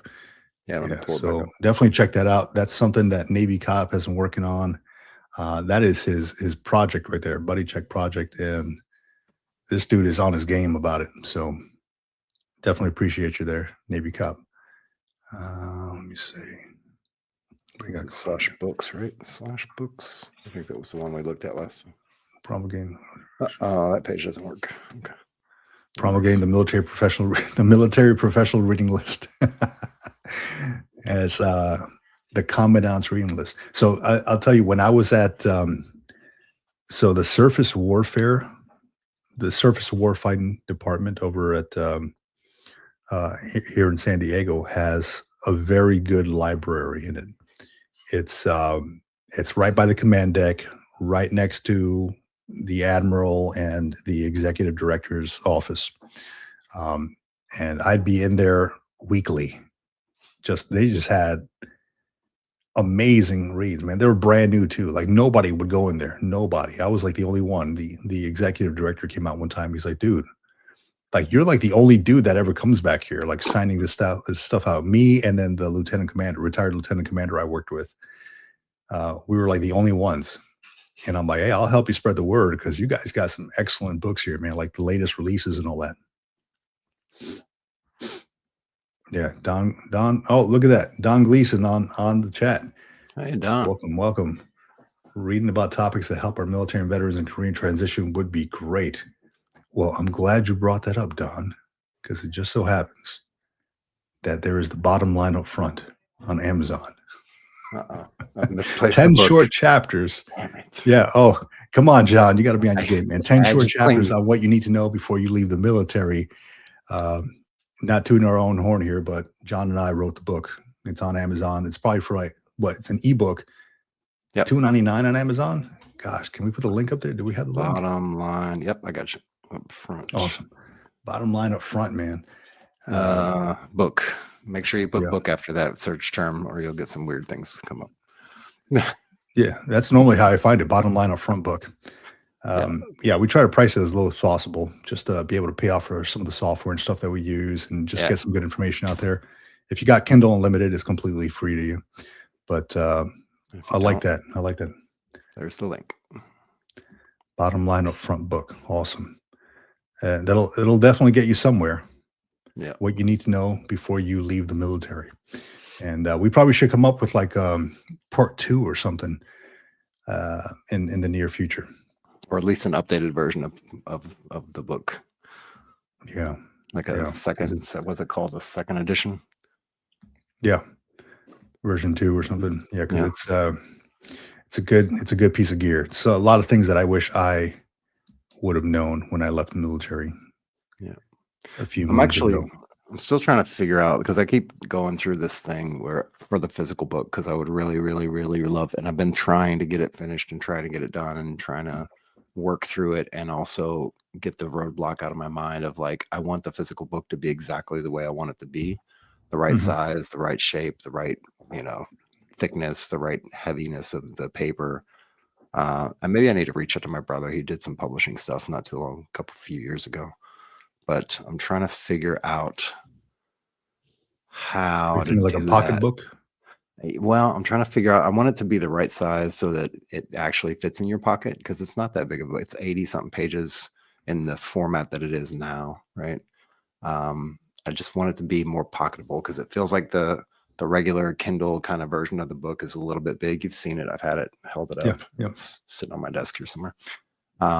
But I want to get it down to a size that's more pocketable, and I'm trying to figure out how to do that on my own, or who I need to reach out to, or where do I need to go to get somebody like a bookbinding company, somebody where I can actually get them to build it, and then that would mean I'd have to send it out from here, I guess, or send it to Amazon and have them send it out. I don't know how that all works, but I'm trying to navigate that because I'd love to just put it out and get the physical copy out there, but I also don't want it to be not ergonomic to people's lifestyles at the same time. It makes sense. So I just sent you something in the private chat there. Oh, okay. Yeah. So check out this company. They publish books on field note sized booklets. And it'd be something cool. Like if I could carry that book in like my wallet, like this. Yep. In a field note size, that'd be awesome. Yeah, I have. Hopefully, I don't unplug myself in the process. Where to go? Yeah, I have to dig it up. I rearranged my office, and now there's a bunch of stuff over there that's not on my desk anymore. That was on my desk. But yeah, I had some field notes booklets, like little writing notebooks, and I feel like those are like the perfect size. They are. I like them. So I have a bunch of lecterms, right? Those was it the A5s or A6s? Okay. Same size that fit into my journal here, and I like those. And I tried carrying around those for a while, and I felt like it became it was kind of like I don't like to see a lot of space left over in my pages, and it forced me to write a little bit more, even when I had nothing else to say or to write. So I was like, I don't want to just like fill pages just to fill them. So I kind of transitioned over for like daily use to these field notes things, and they feel a lot easier to write in, to be honest. I could just scribble in them. It doesn't feel like structured. Like I try to keep my journals in a certain structure. It didn't feel like totally structured like that. I can just scribble in them and do whatever and then file them away as I see fit.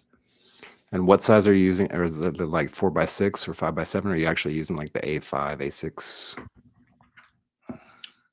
So this little one that I got here is, I think you can maybe bust out the measuring tape here, man. Yeah. Doing math in public again. Sorry. Yeah, this is looks like a 5.5 by a 3.5. Okay. So a little field notes type of book. And then the regular kind, let me see.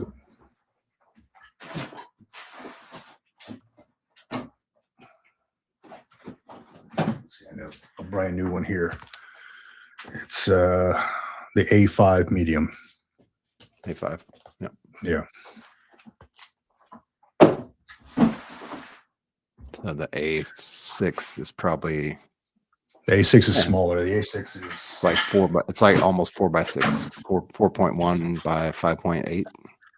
Yeah, this is the A6 right here. Yeah. This is the field notes next to it. Yeah. So that's the one you're carrying in your pocket now. This is the A6. This one. Got it. Makes sense. This is also a good piece of gear here, the little lecterns. Yep. Yeah. These tiny ones. Mm-hmm. You just buy these things from Amazon here, little pen holders. Yep. So I got this one filed away. It's already done. And it was my old notes and quotes book that I spilled coffee on and crap. Yeah, good piece of gear, man. It really is. Yeah, let me see here. What else do we have? So I 2020. was trying to tie in the what was it, the reconnecting, and as far as reconnecting, like being able to put your phone away and stuff like that, but just better ways to reconnect with your family, with friends, with people around you, to reconnect with the normal life outside of the military and civilian, in civilian garb and civilian flip-flops. And then how to translate that into the career endeavors that we're looking for, and kind of like not solving, but aiding in the process of understanding like the things that we've talked about as far as coming off of military, going straight into a career or not going straight into a career, how we navigated that, and how we figured it out, and now what we've kind of learned from that, especially over this last year. I feel like we've both kind of really learned a ton. I started a new career. You finished and took a sabbatical and are trying to, like, we're going in the opposite directions. But as far as the reconnection piece on that end with family, friends, and then also grounding yourself in that career search, and trying to find what you want to do when you grow up, like, would like to talk about that. Yeah. And I think I can't recall the name of the guest that we had. I'm looking at him right now. He was that retired 2-star, I think it was. Yep. Gosh, I cannot recall his name. I'm looking at it right now. Anyway, he gave out a good piece of advice, and that's something that stuck with me for a while. It was, you don't know how tired you really are after you leave the service. And taking time off to focus on you, taking time off to focus on your family, number one, and those around you that really matter, is essential. Because what I see a lot of folks do, and shit, what I did myself, was jump straight into another career because you don't know what's going to happen. There's a lot of unknowns, right? And when there's unknowns, you start to freak out. And that was exactly me. I started to freak out, and I'm like, I need to find something ASAP. I need to find something ASAP. So on terminal leave, I found a job, and I went to go work. Where in reality, I should have taken more time off, but I was always in that go, go, go to mentality.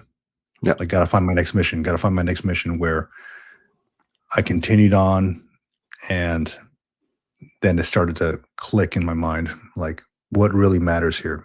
Like, being inside a windowless room at this, this job that I'm working at, that I can't see my kids go to school. I can't see them come home. By the time I get home, I'm a little tired, and it's like 5 o'clock already. So I'm fighting traffic. I'm pissed off because of that. And I only have a certain amount of time with the family. So it really put things into perspective there. Like, I should have taken more time out to maybe go travel, go do something else. And that is the same advice I give to anybody. Like, hey, take some time off. It's cool if you got terminal leave and all that. That's great. I took 89 days of terminal leave because 90 days would have required me to get command approval. I'm like, F that, I'll take 89 days. Yeah. And a month into terminal leave, I ended up finding another job. So I was kind of like double, triple dipping, or whatever you call it, for those 2 months. But it was really, I should have taken a step back and taken a breather and gone to do something else. But because we have that mission mentality of what's next, that was the driving force behind my wanting to secure something ASAP. Yeah. Yeah. I feel like, again, I think we went in completely opposite directions when we retired. And then now over this last year and some change, as far as going back to work or not going back to work, we've kind of like crisscrossed back over to the opposite sides. But I feel like now, especially now, trying to be able to dial in time just at home with my family, with my friends, the people that I like to spend time with, and the people I care about. It's really just setting the expectations of like what we're going to do, how we're going to do it, and what are the outcomes of what we're actually going to do, recreationally or otherwise.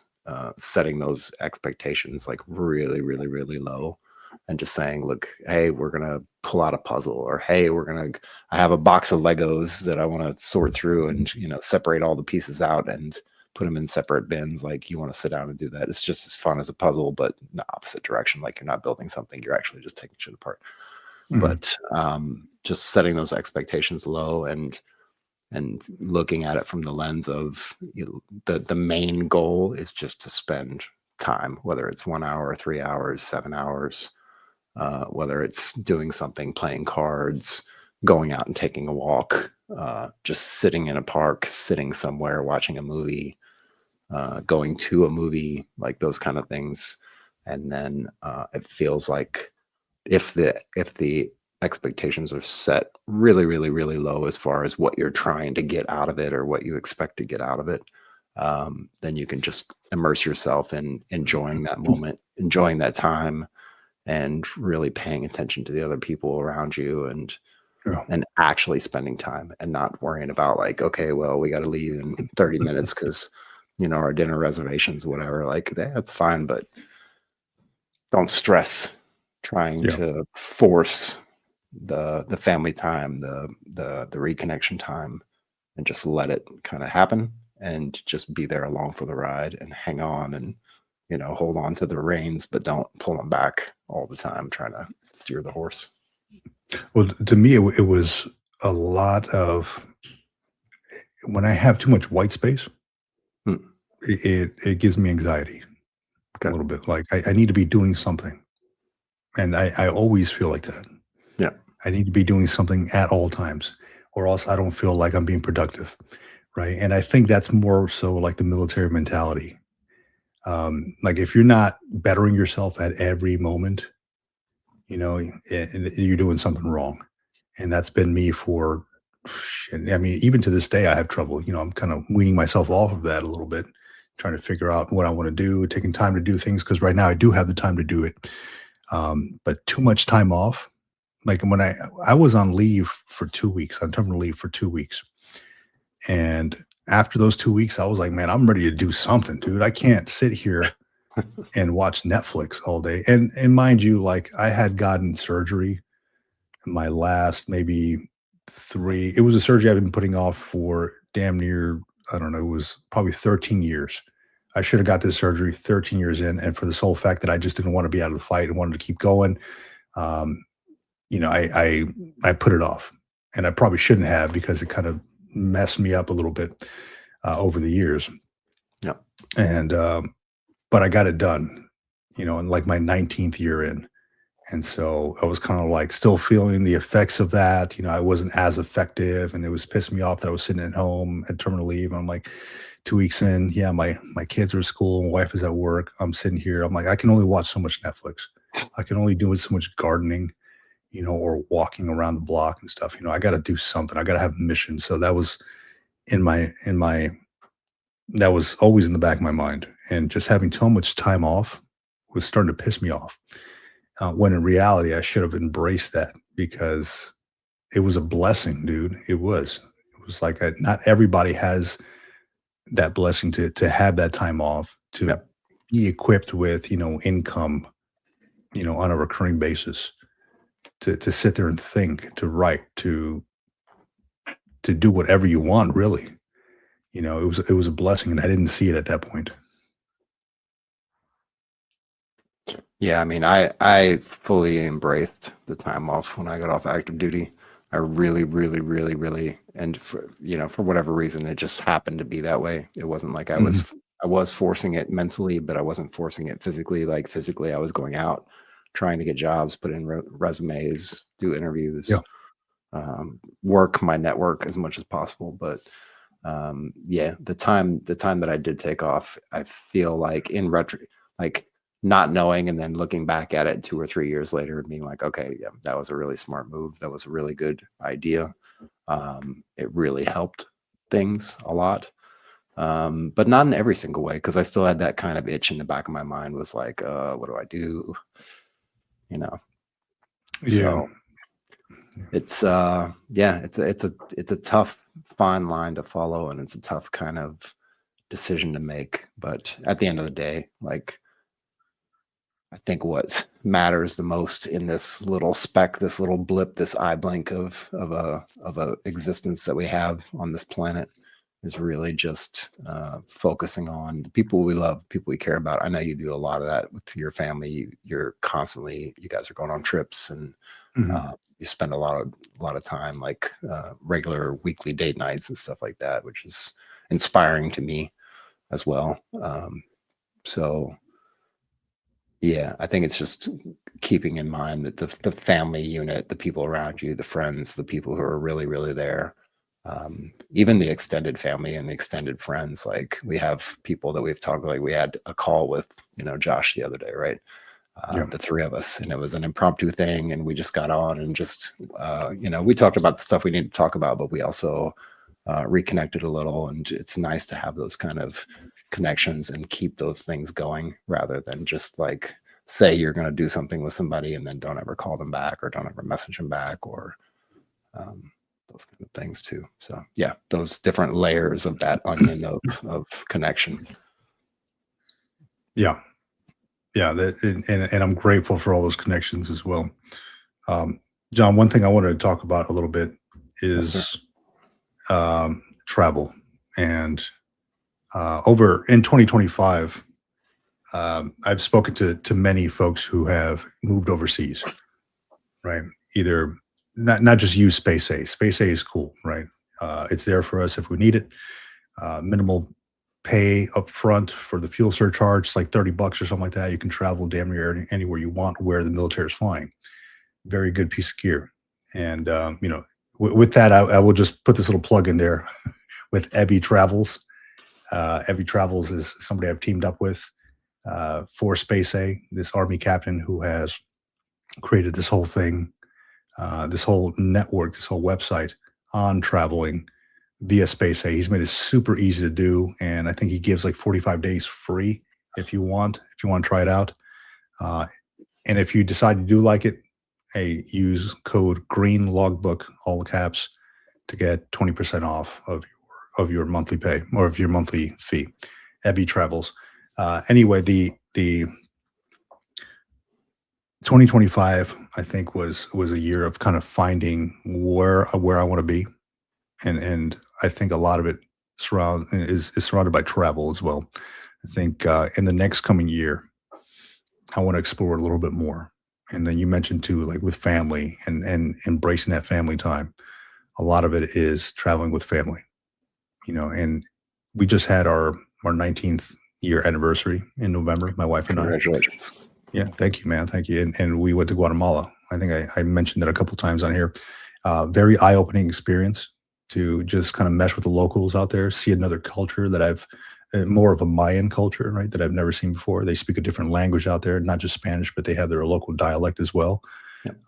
Their ancestral dialect, right, which is I can't recall the name of it, but very difficult to learn. Completely different. It's a Mayan dialect, but very cool to see how people live. How simple life can be and how happy people can be with that simple life.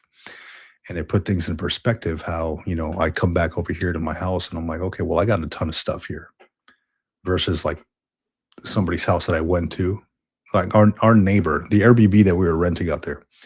The neighbors were like, they shared a fence, right? And the guy invited me over to his place, got to talking to him and, all Spanish. He had some dogs over there. I was like, and he took care of all these dogs, these street dogs, right? He fed them and all that stuff. And Mhm. I stopped by. I'm like, "Hey, can I see what you got going on here?" And I was gonna film a little bit, but I'm like, I don't feel right because he was like a very quiet, kind of reserved dude, him and his family. But I got a glimpse into his life. Very simple. A little TV there, a little kitchen here, not a lot else. A bed there, and very simple life. And it put things in perspective. You don't need a lot to be happy, Hmm. and just seeing it firsthand from this gentleman's home. and I don't know what he did for work. He was a farmer of some sort. He would go or sell produce or something like that. He had like a little farm thing in the back of his house. Um, Sell produce at the main town. Very cool to see, and grateful for that experience. So I think for 2026, looking ahead, I'll be doing some more traveling as well. And one thing, I'll be coming around your area there, John. Not too close to it, but close enough to it. I had a talk with my son, something I've been wanting to do for quite some time. Um, and I don't know, you've had to have heard about the El Camino, Camino de Yeah, Santiago de yeah. Compostela. Camino de Santiago, sí. Yeah, Camino de Santiago, something I've been wanting to do for a very long time.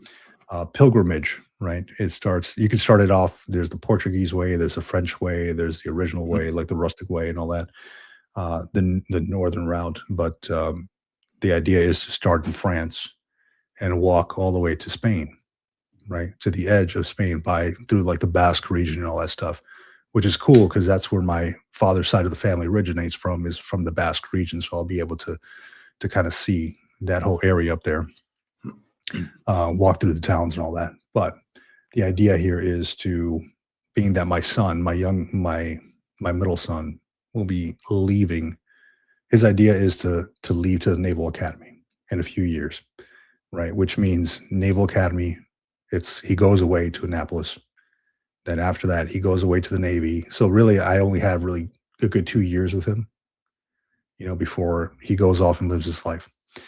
The idea with this is to share in that experience with him, to go walk this Camino, this pilgrimage, stay in hostels, do this rustic walk, have these deep conversations, and just have this whole experience with him from France to Spain, right? And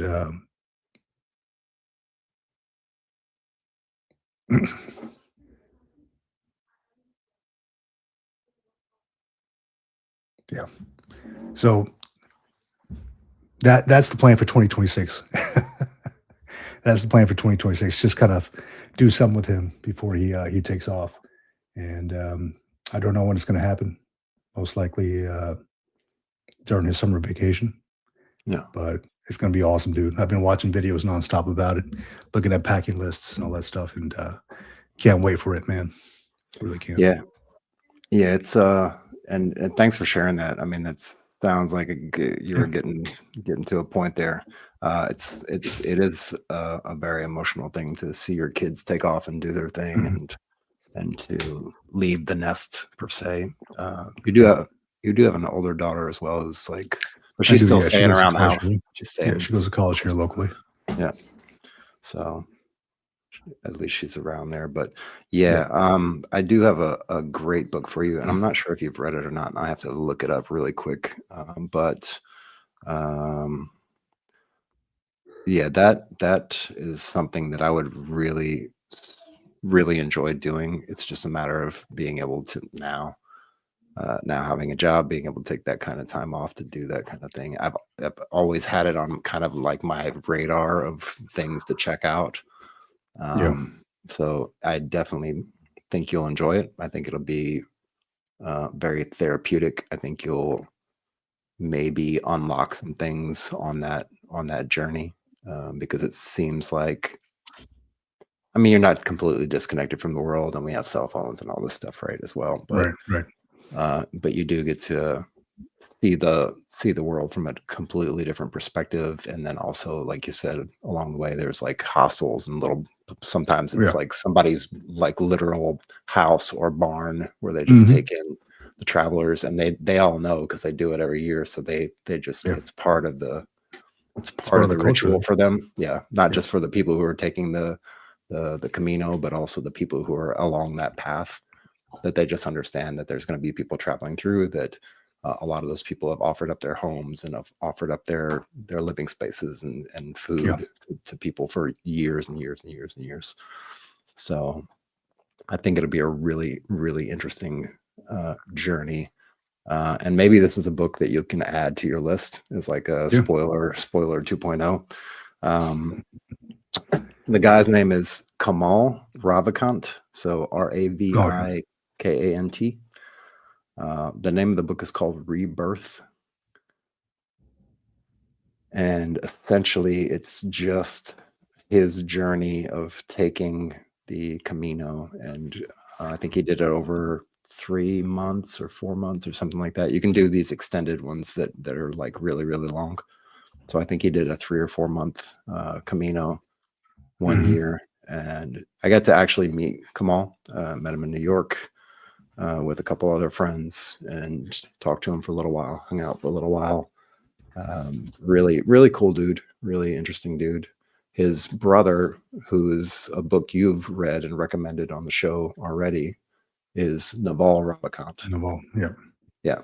So, but yeah, Kamal is a very interesting dude in his own right, and very, very well versed book. Really nice, easy read.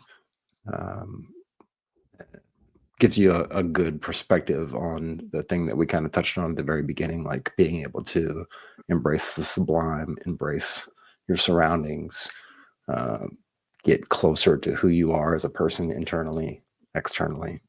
So it's a really, really good book. I read it many years ago, and then I reached out and eventually got in contact with him and was able to go meet him. Really cool. That's dude. excellent, man. Yeah, I'm definitely gonna look into this one because it says,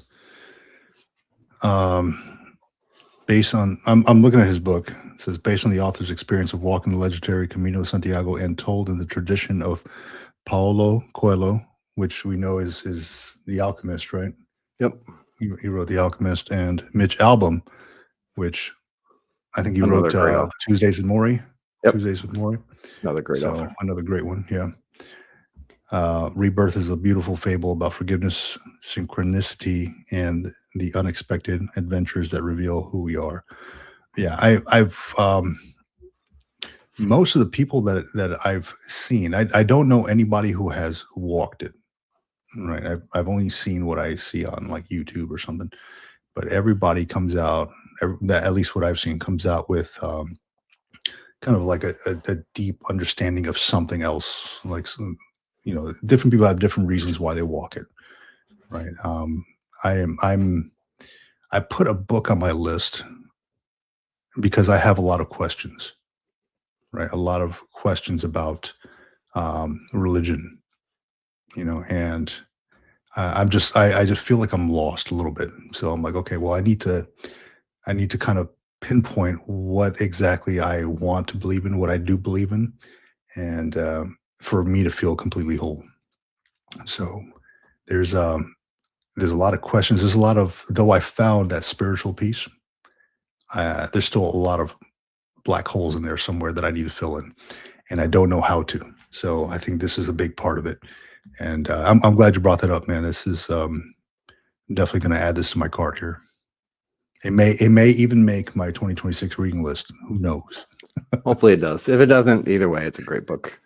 Really good book. I recommend it to anybody trying to get back in touch with themselves.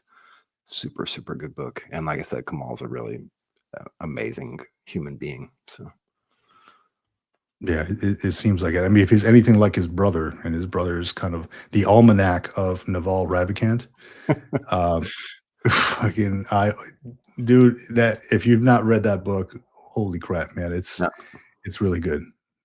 This dude is when you think of a thinker, this man is a thinker. Yeah, he's very cool dude.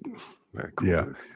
But that is that's the plan in 2026, dude. It's do that around the summertime, but then we're also looking at gosh, I've always been a fan of Scotland, so we're looking at going to Scotland as well. Big fan of like old medieval type castles and things like that. So, and I know they have an abundance of those over there. So, specifically Edinburgh.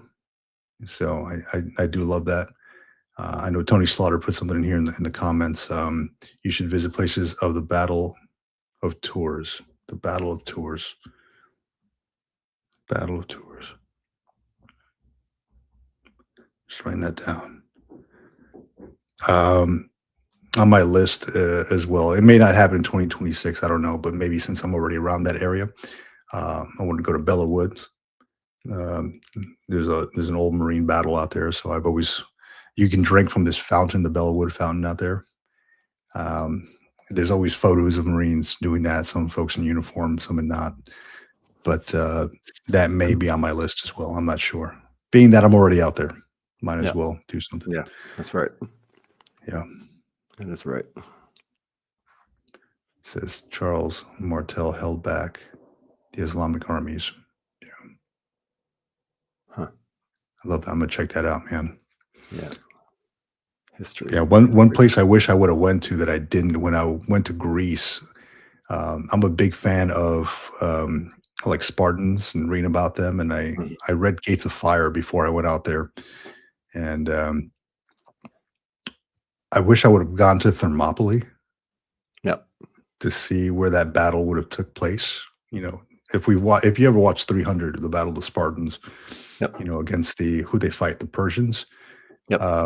Then you would, you all know what I'm talking about. Then let's see, what did Navy Cop? My family line has 2 castles over there. My mom's side, the Dudley family, which is well documented. Gotta love genealogy. That's awesome, dude. Wow. Navy Cop, are you talking about Scotland or Ireland or where? I think he's talking about Scotland. I believe. Scotland. So. The old Scottish. Oh, so we got Rob on the line. Let me see here. Bring him up here. Mr. Rob, how you doing, man? Good, guys. How you doing? Happy New Year. What's up? Happy New Year, man. Almost there, dude. Pushing through. Yes, Pushing sir. through. How you doing, man? I won't take up too much of your time. All good, dude. It's toward the end of the show, but wanted to throw a couple ideas out for you, Vic. I know that you'd mentioned, in addition to Scotland, you were considering Ireland as well. That's right. Yeah, that's right. Yeah, so we went as a family a few years ago. Now, I guess it was more like 5 years ago. But one of the best things we did was kind of a spontaneous event. But we took the train to Killarney, the Irish Rail. And the whole island is relatively small, but it's still about a 3-hour journey. It's stunning. It's absolutely beautiful. We spent a couple days in Killarney, which was our favorite part. And of all things that we did as a family, when you factor in the tours and the various, I mean, there's so much fun there. One of the best things we did as a family was they had these. I'm not going to call them panhandlers, but they're basically horse and buggy that they'll take you to all the various castles and oh, really? For a long time. I mean, it was probably a 2 or 3 hour tour for chump change. It was such a good time. So we did not plan on doing that. It was just, a guy, you want to take a buggy ride as a family? Sure, we'll hop on. And got to explore so many cool sites out there. It was a blast. Oh, that's awesome, dude. Yeah, that I'll definitely putting that on my list, man. Yeah, we're on the fence about it, but I figured if we take like a 2-week vacation out there, we could probably hit like a week in Scotland, a week in Ireland. We usually like to kind of cut it off like that. Like do a week here, a week there. So that way we get a flavor of different cultures, different areas, cities. So yeah, that's something. I got a friend who lives out in Cork. Oh wow, County Cork. Yeah, that's So he's I met this dude on deployment in Iraq, and I think I mentioned it here at some point. He was the new car salesman on the base. Like, so he, for some reason, he sold cars on a military installation.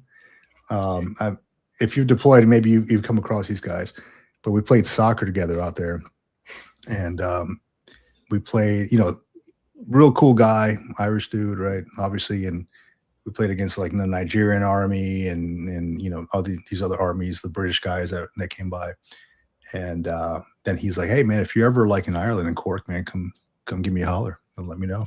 So I'm like, I might just have to do that, dude, because Airbnbs for 2 weeks can get expensive. We'll Yeah. see what you got. Yeah, absolutely. No, that's what a- good, man. Killarney. I'll put that on my list. And then following up on you sharing spending some time with your boy before before he aspires at the Naval Academy. Mhm. Wanted to share that they have an annual race there. It's called the Annapolis 10-mile run. Mhm. And I believe they've crossed past their 50-year mark. So this is an annual city tradition. And it starts and ends at Navy Marine Stadium, which is badass because they open up the stadium for you to hang out, and they have like a cookout and like a post-race Oh. party and the whole shebang. Right on. But it involves a lot of the academy as both volunteers and as runners. And with you starting to work out and hold yourself accountable with the physical fitness, that would be a way to spend time with them later on. The whole academy and the whole city comes out for that. It really. I found it by accident, just for a 10-mile run. But it's a beautiful. It's hot as hell, but it is a beautiful. I can imagine. Yeah. August I can imagine. There you go, 30th. Annapolis. And Annapolis itself, the town is beautiful, man. Yeah, it's nice beautiful place. out there. Yeah, and I loved it out there. We even had talks, my wife and I, about, hey, when my kid goes up there, she's like, "What do you think about like renting an apartment up there while he's out there?" I was like, "Well, I don't, because that's expensive. We still have a mortgage here, right?" I'm not trying to pay for two different things, but surprisingly, it is a little bit more affordable out there than it is here.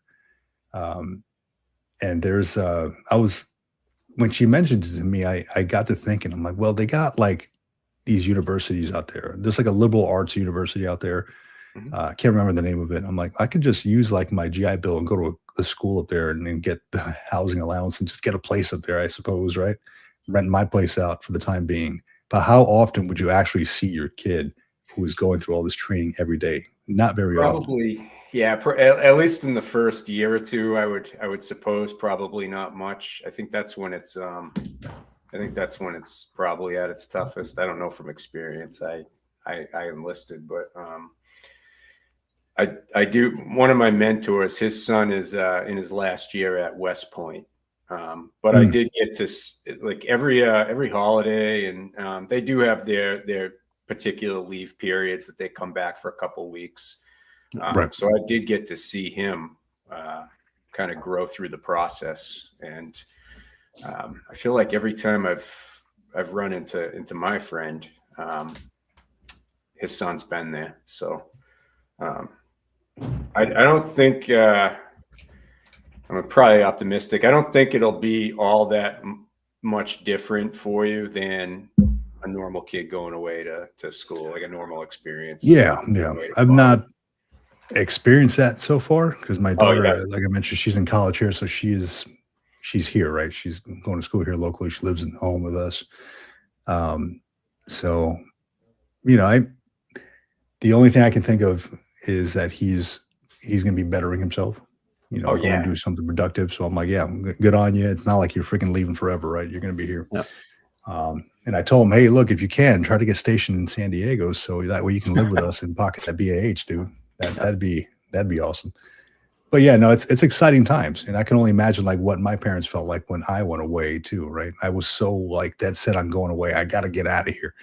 And then, come to find out like, years later, how it really affected my parents when I went away. So yeah, it's kind of crazy. It hurts us more than it hurts them. They're excited and aspiring to do great things, and we're watching our kids leave. It's tough. Yeah, it is.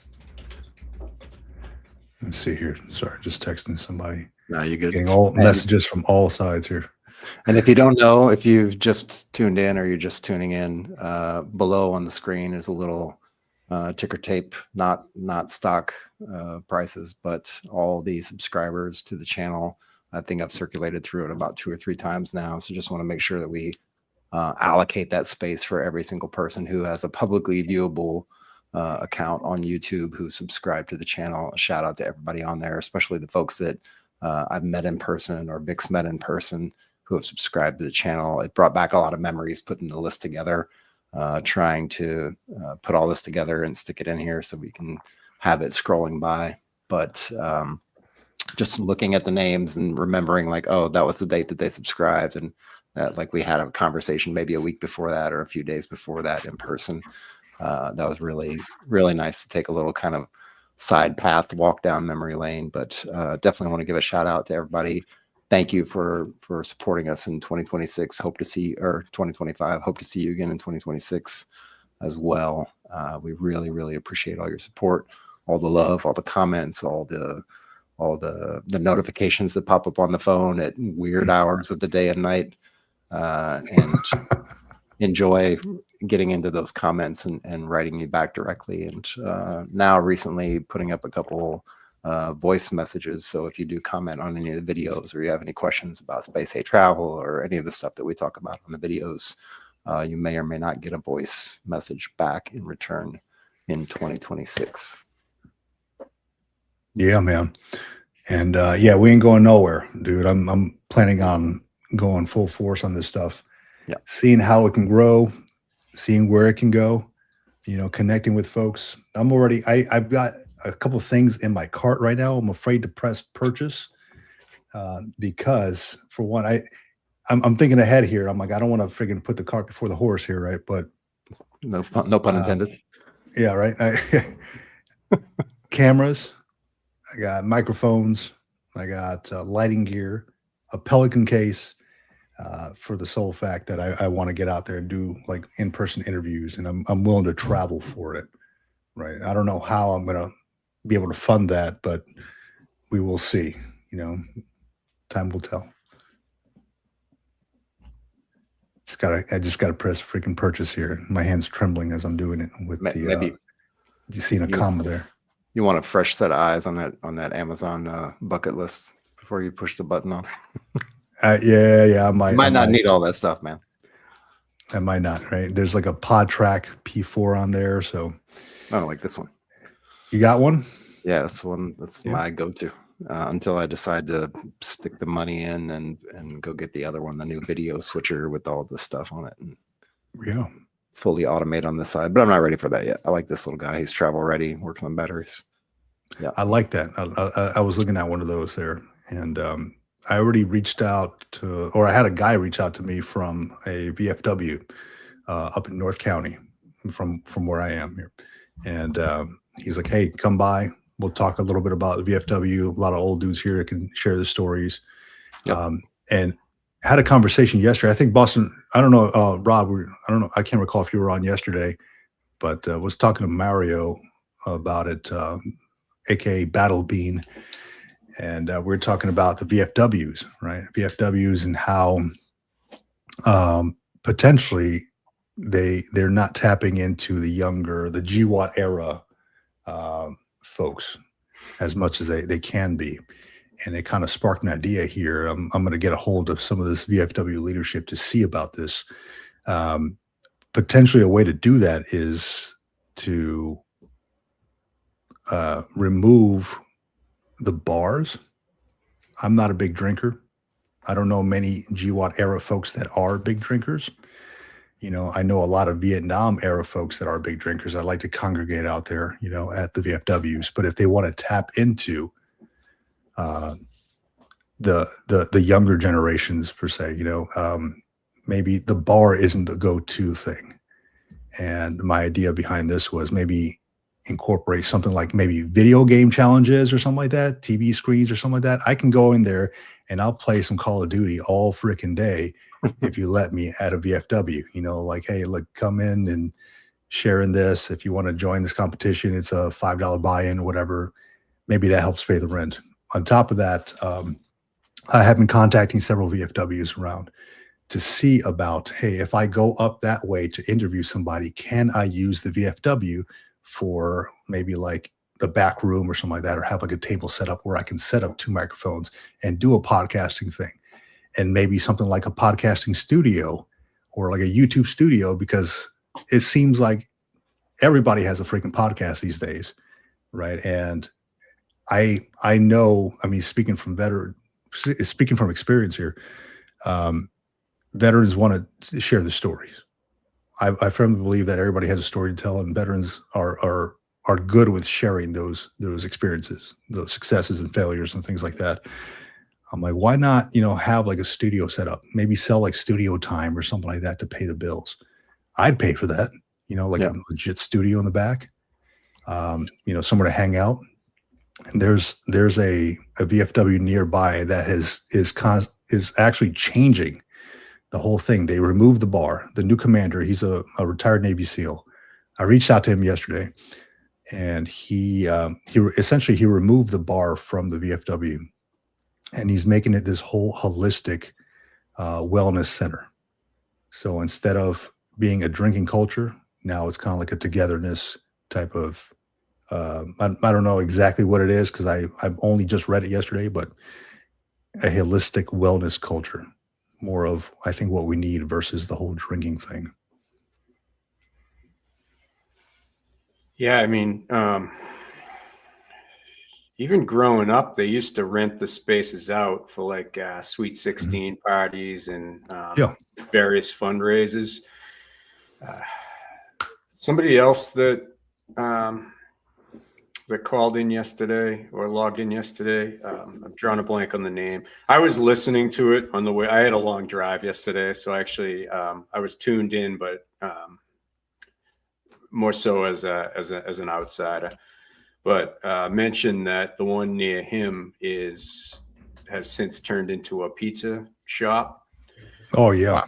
The one near where I grew up, that's become a real estate office. So I think he's on to something, that more and more of them are starting to close, and it probably is due to the fact that they're not tapping into the younger market, the younger generation. So because creative solutions are going to be the way forward. That's this generation. We like podcasts, we like technology, video games. I'm not a drinker either, so I think it's going to take that new broom and that new interest set to continue the mission. So I think you're definitely onto something. Yeah, because anytime I've gone to a VFW, I'm probably like the youngest guy there. Yeah, and I'm like, there's no incentive for me to go in there because I'm not a drinker. I'll maybe have a beer or something like that just to be there. But aside from that, I'm in and out. Cool pictures on the walls, stuff like that. Just see what they got. Talk to some of the folks, but I don't. That's not me. So I'd rather sit around my fire pit and whittle wood and just talk to folks there, or on the podcast. Yep. Yeah, and so I know I mentioned this earlier, and I guess this is a great time to bring it up, but thinking about this, like revamping the old school, like embedded, like entrenched cultural norms within like VFWs and around these kind of veteran establishments. Just happened to stumble, and I've heard about this show before, and I didn't really pay too much attention to it. And then my wife reintroduced me to it. She's like, "Hey, we should check it out." I'm like, "All right, cool." It's about cooking. It's about restaurant ownership and business and all that stuff. It's called The Bear. Maybe you've heard of it. Yeah. Maybe you've seen it. Maybe you haven't. Good one. It's like my new favorite show. It's got a lot of really good, truthful storylines in it. It's got a lot of like famous chefs that are actually in the show. It's really restaurant centric. But the reason why I would equate it or kind of link it to this topic that we're talking about is, they took, not to ruin the storyline of the show if you haven't watched it, but they took essentially this well-established business that had been part of a neighborhood for, decades and decades and decades. And they basically like chopped it in half and shut it down essentially and built a new restaurant in the front of it, but they still kept like the the small service window in the back where they still did the old stuff that they did in that old restaurant. So they basically had a small little portion of it that served the community still, right? The locals, the people who've known it for years and known it as growing up, and their kids. But then they had the new establishment in the front, which was kind of the focus. But I think a lot of the more, at least in the beginning, anyways, a lot of the business was happening in the back at that little, walk up window where you could only get your takeout service. So I think it would be interesting and it'd be a hard, heavy lift up front, but like figuring out how to maybe keep that bar atmosphere in the back in a little corner, like for the people who are still into that, and then trying to modernize like 75% of the rest of the establishment to be able to serve the needs of veterans today. Yeah, because I spoke to one of the ladies that runs like the bar area, and she mentioned at my local VFW, she mentioned that a lot of the proceeds, what they bring in is from the bar. Right. And I'm like, okay, well, I mean, they're in a shopping center. I mean, how do you pay the rent? I mean, Rob just mentioned, they're the one turned into something else, the other one turned into a pizzeria. How do you pay that rent? How do you keep people coming in? And I don't think, if you want to stay alive, like if you want your business to live, you can't just use these antiquated things like, hey, bring in people for drinks. Like I mentioned, I would gladly pay $5, $10 an hour for studio time to use maybe like the couch and some podcasting or YouTube equipment at different VFWs, something like that. So that could potentially be it, but I don't know. We can throw ideas. It's just a matter of, do they want to change with it? That would be some good episodes too. If if some of the customers or clientele or members, whatever the term is, were around when if that's a possibility when you set up. While I'm knocking out the bar. Yeah. Where's my beer? Like, actually, have a seat. We're going to do a podcast. Like, what the hell? No, and that brings up a good idea there, Rob, is kind of going out and asking these folks like directly, like, hey man, what would you rather see here? Like the older generation, like the Vietnam veteran generation, what would you rather see here? Are you good with just coming in and having a couple of drinks? Because I mean,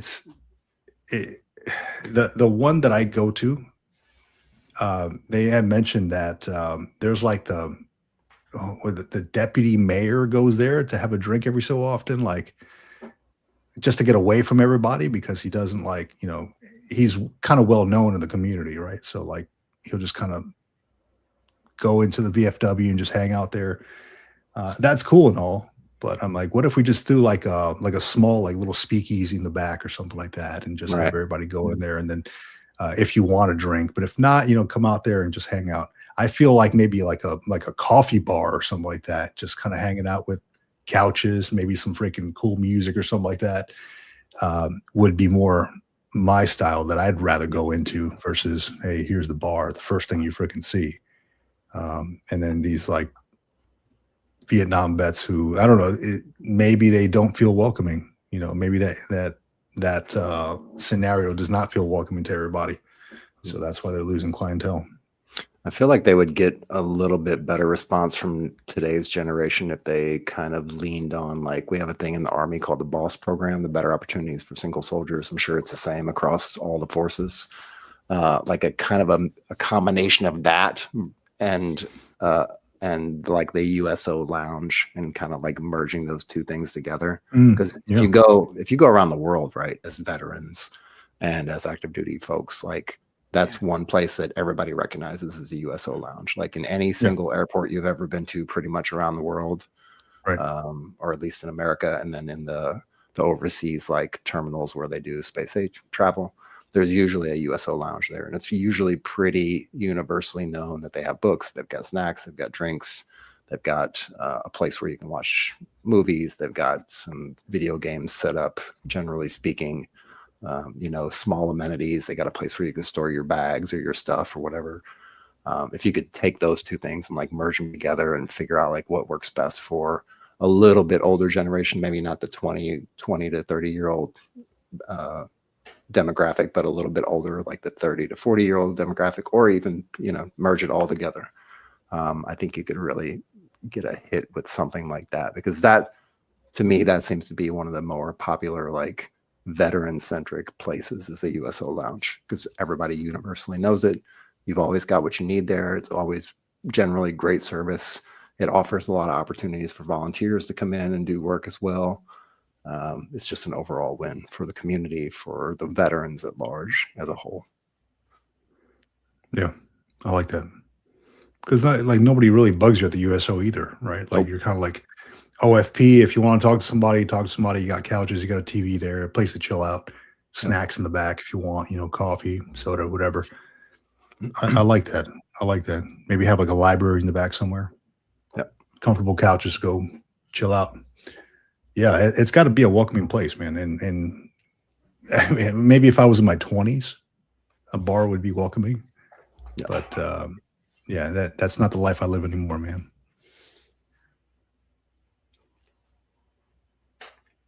What is this here? Oh, Navy Cop says rules on USO lounges actually reduced who can use it. I used to volunteer at the one in Portland, and things have changed. Yeah, absolutely. Yeah, so I don't think not every veteran can use it now. I think you have to be like retired or have some kind of disability rating. Can't recall. I made a video on it one time because I was kind of like, what? They're changing everything after so many years.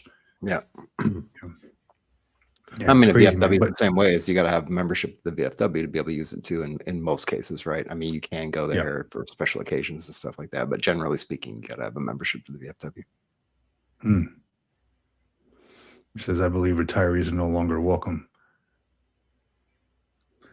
I'm going to challenge you on that, Navy Cop. Yeah, I challenge you on that one too. I've been USO lounging it, couch surfing for a couple of years as a retiree. Yeah, I was just at the USO not so long ago. Maybe the Portland one, I don't know. And that was with a shitty VA rating. Actually, the Portland airport is pretty damn nice, man. I was there not too long ago. It's like nice woods and stuff, like something that you would imagine like Portland to be, right? Like very nice, like exposed wood all over the place. Yep. Pretty amazing. I was impressed by it. Let's see here. Please do.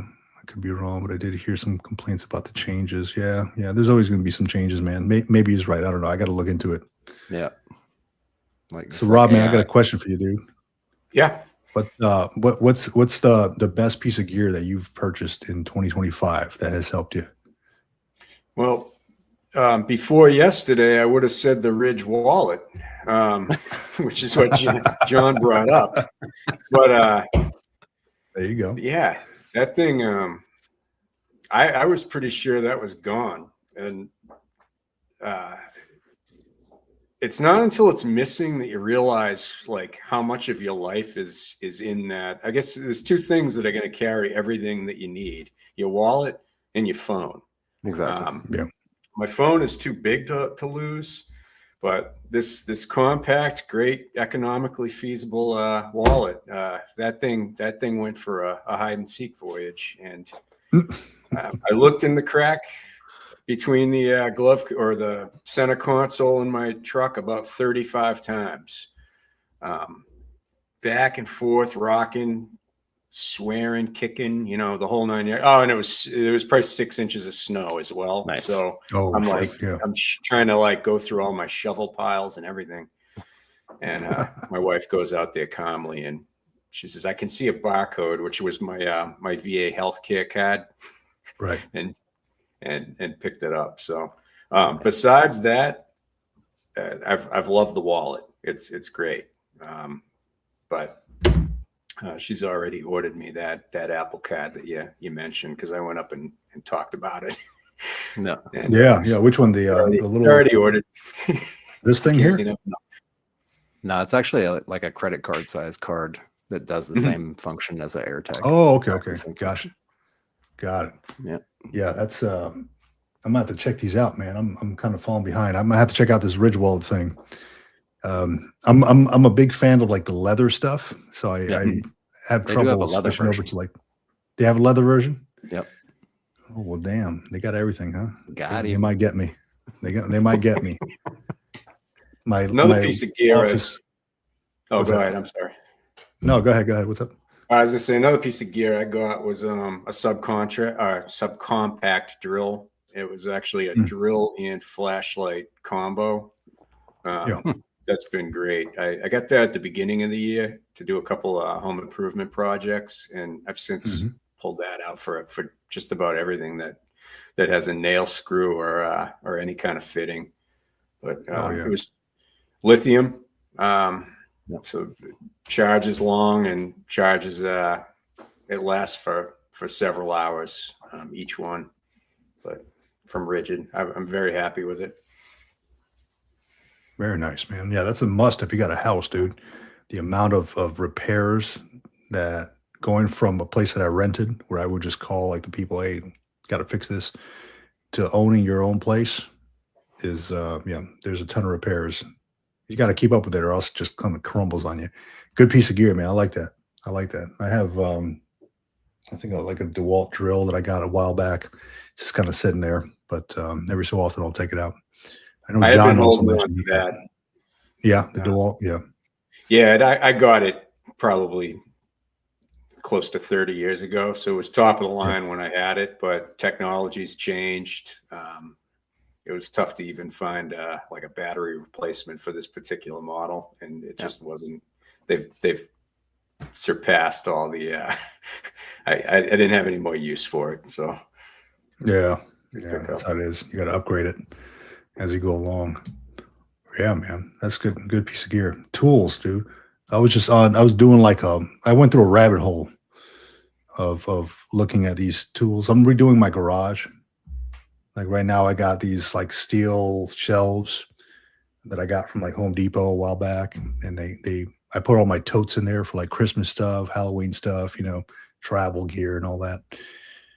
And I was looking at I came across these Husky shelves.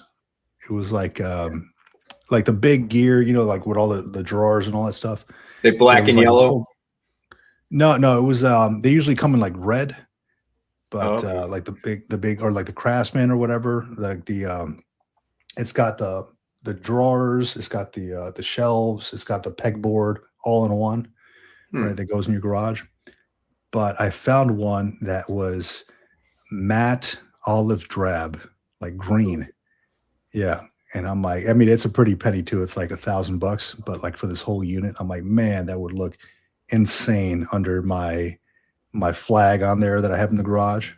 And I got this big US flag, American flag, and I got another one next to it that says, nobody cares, work harder. And so I know my neighbors always kind of look at me like kind of weird across the street, like, who the fuck is this guy? But yeah, good piece of gear, man. I'm thinking about getting that, but I gotta kind of save up for that thing. I got an update for you since we were talking about it, the USO admissions policy. Man, you cannot wait to call Navy cop out, dude. I don't want to call him out, but I just want to let people know, like, if you're thinking about it or if we talked about it and it's still a dangling modifier in the sentence.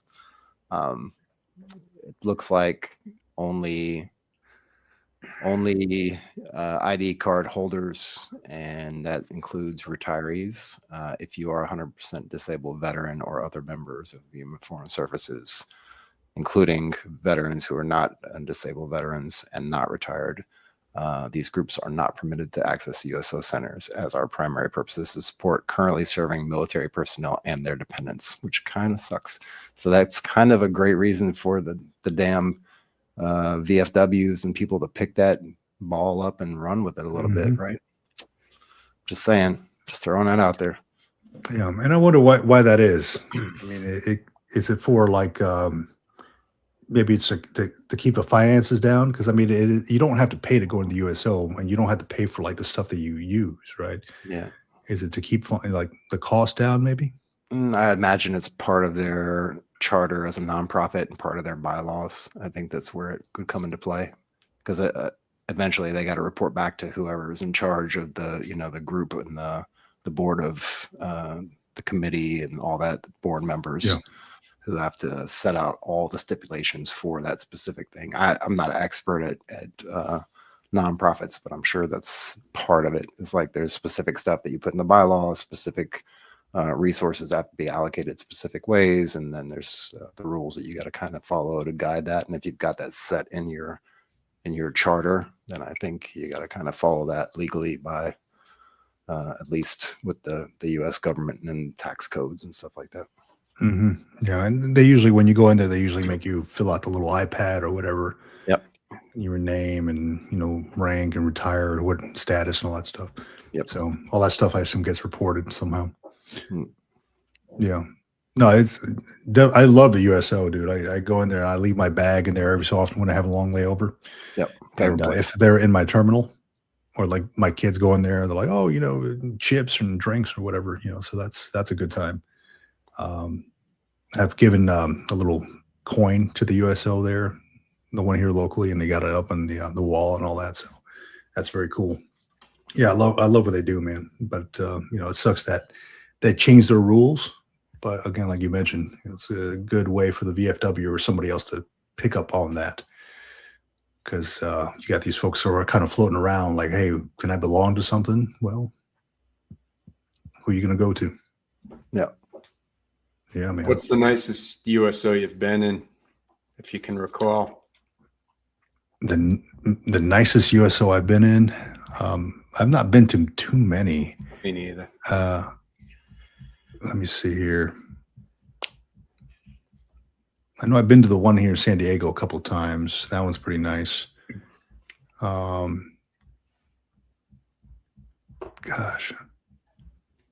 probably Seattle has a nice one. It does, yeah. I'd say Seattle, yeah. Mine's between Seattle and then Dallas Fort Worth. That has a pretty big one. I want to say Charlotte is also a good Charlotte, one. yeah. But like you, a lot of times when I'm traveling, they're in either another terminal or I'm already in the terminal, and they're like pre-check or pre-security. So yeah. I also haven't been to too many. Yeah. So I've gone to the ones, like I have an Amex Platinum card, and I try to go to the Amex Platinum Lounge, but now they changed the rules where you got to like spend $75,000. I'm like, I'm not spending $75,000 on a fucking credit card, dude. You're out of your mind. Like, I think they changed it like a year or two ago, but before then, I recall being in line. It was a pretty long line to go to the Amex Platinum place, and I had never been in there into the lounge. So I'm like, all right, let me try it out. And it wasn't anything spectacular. I mean, like the food was okay. They sell it as this really nice area on like online on their website. And it may very well be like if you go to places like Dubai or something like that, or one of these Centurion lounges, they have like showers and iPads you can rent out and all that stuff. But I was not impressed. I was like, man, for standing in line here, dude, I'd rather just go to the USO. There's no line there. Just freaking, they got comfortable couches. You don't got people looking down at everybody else thinking they're better than anybody, because they have an Amex Platinum. I'm like, fool, I got this for free because I was military. I'm not paying no $700 a year. Yeah. But yeah, man, it's they all got different flavors, I think. And I saw the sign for the one in Portland. And again, I fell in love with the Portland airport, man. It was amazing. I wish I could have gone to that one, but I think they were doing renovations at that point. Somebody had mentioned it on there. Yeah, my absolute favorite USO is the one in Ramstein, Germany. That's my absolutely favorite USO. Absolute favorite. It's huge. It makes it different. I mean, so they got the terminal right there. If you haven't been to Ramstein in a while, or you haven't been there ever, it's a really, really, really nice base, huge base, and they've consolidated a lot of other things to make that base kind of like the central hub. But that's where, if you're flying overseas, Space A, that's where you'll end up landing at more than likely, is Ramstein. When you get there and you get in the terminal, it's a huge terminal. They've got the USO and the lounge is basically upstairs. Downstairs is where they have all the seating for waiting for the flights and standby.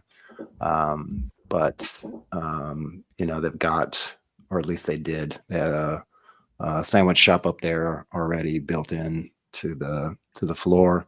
And then they've got this just like really huge waiting area. They got a nice little theater area set up inside there.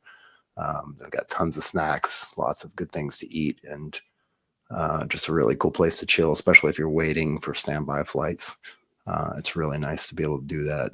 And then if you want, you just literally just go across the street and, go up to the mall and go shopping and go eat in restaurants. And if they have a hotel there as well. So really, really nice setup, super nice setup for Space A travel, at least. My favorite USOs. See, everything you just mentioned there sounds great. What it didn't have was a bar. Yeah, you got to go across the street. You got to go across the street for the bar. But Yeah, from most vending machines, in Germany, even on the base, I think even on the base still, you can actually buy beer out of the vending machines.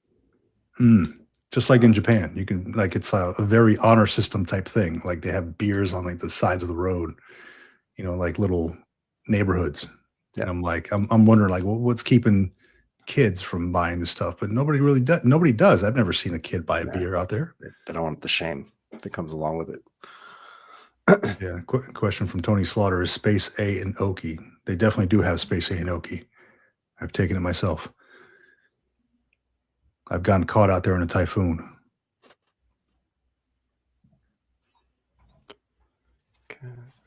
See, actually, that's the one thing I'm going to explore a little bit more this year too, man. Is or next year is trying to Space A. Just trying to go anywhere, really. I mean, if you're getting a free flight, why not just go explore somewhere you've never been before? Yep. Go to Oceania or something like that. I've never been to Oceania. I've been to Virginia Beach, but never Oceania. I know there's a lot of flights over there from where I am here, or anywhere on the West Coast, check them out, dude.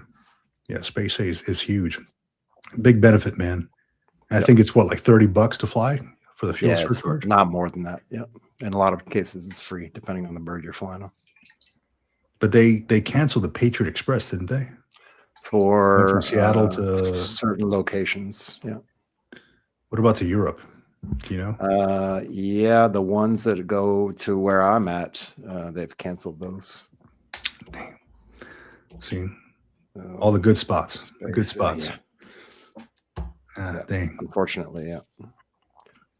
I was going to connect with this this one organization. I saw them yesterday on the news. I was kind of like perusing around YouTube and looking at that Camino stuff.